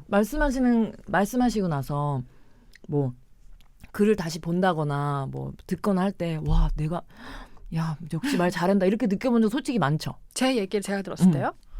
그러니까 와 이 멘트는 진짜 그런 적은 주옥 없는데 같았다. 뭐 그런 적은 있어요. 예를 들면 너무 예전에 써놓은 리뷰여가지고 제가 썼는지도 기억이 안 나 어떤 글을 읽었는데 괜찮은데 근데 내가 쓴 거야. 뭐 이런 거. 맞아요. 근데 그거는 시간이 좀 많이 지나야 되는 일인 것 같아요. 내가 이걸 했다는 기억도 가물가물할 때쯤. 자신한테 관대하지 않은 것 같아요. 우리 다 그러잖아요. 근데 맞아요. 오늘 관대하지 않은 3명이 모여가지고 지금 남에게만 관대한. 남 일은 그렇게 잘 보이네.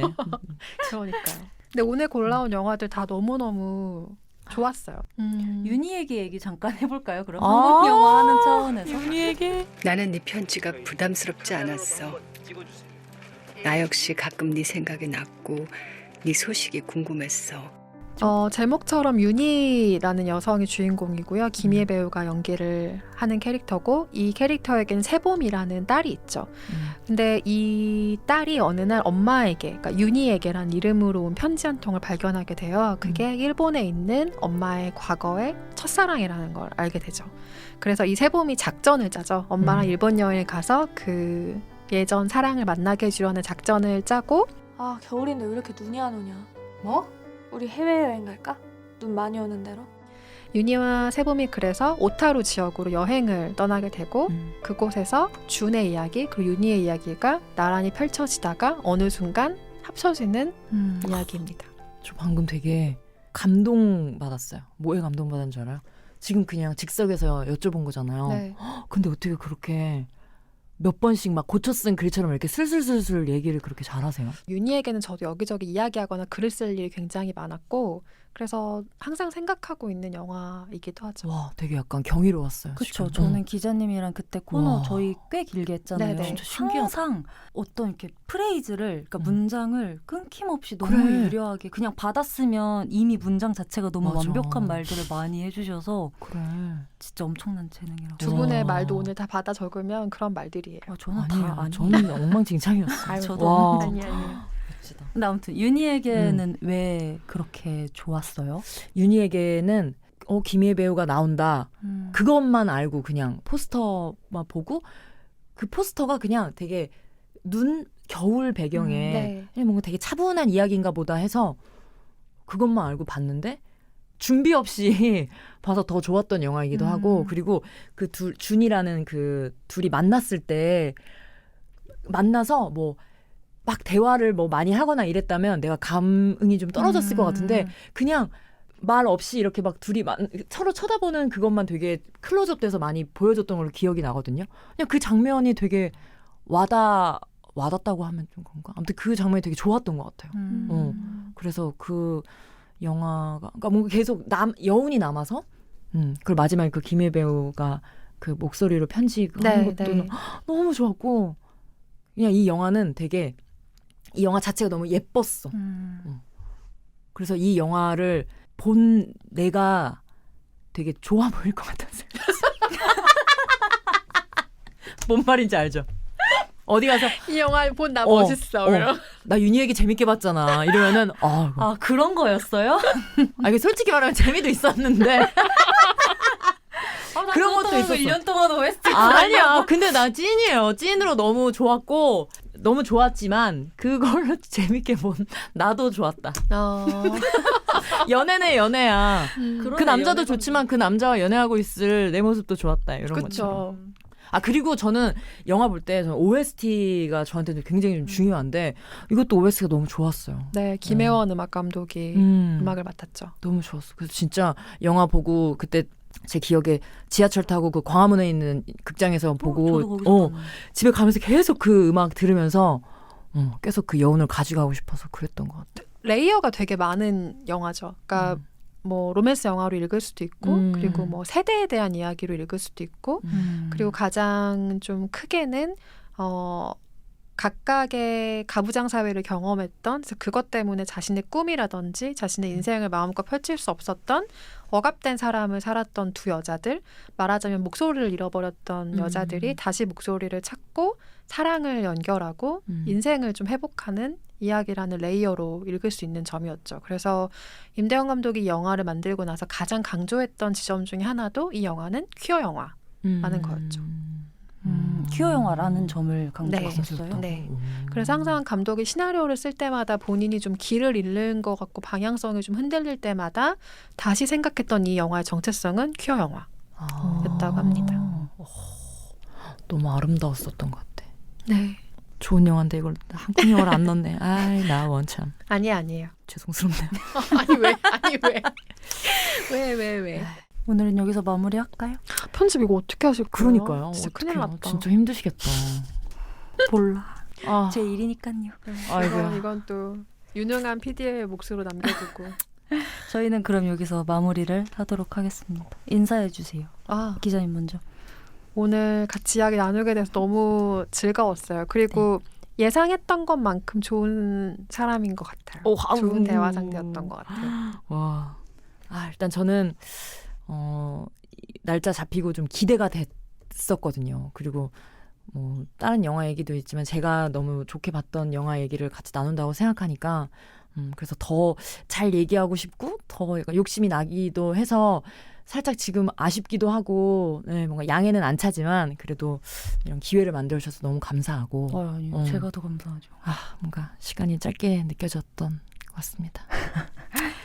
저도 감사하다는 말씀을 끝으로 마무리하겠습니다. 감사합니다. 감사합니다. 고맙습니다. 잘 들으셨나요? 이렇게 마무리하겠습니다. 빅리틀 라이프 13회를 마칠게요. 저는 다음 주 금요일에 다시 돌아오겠습니다.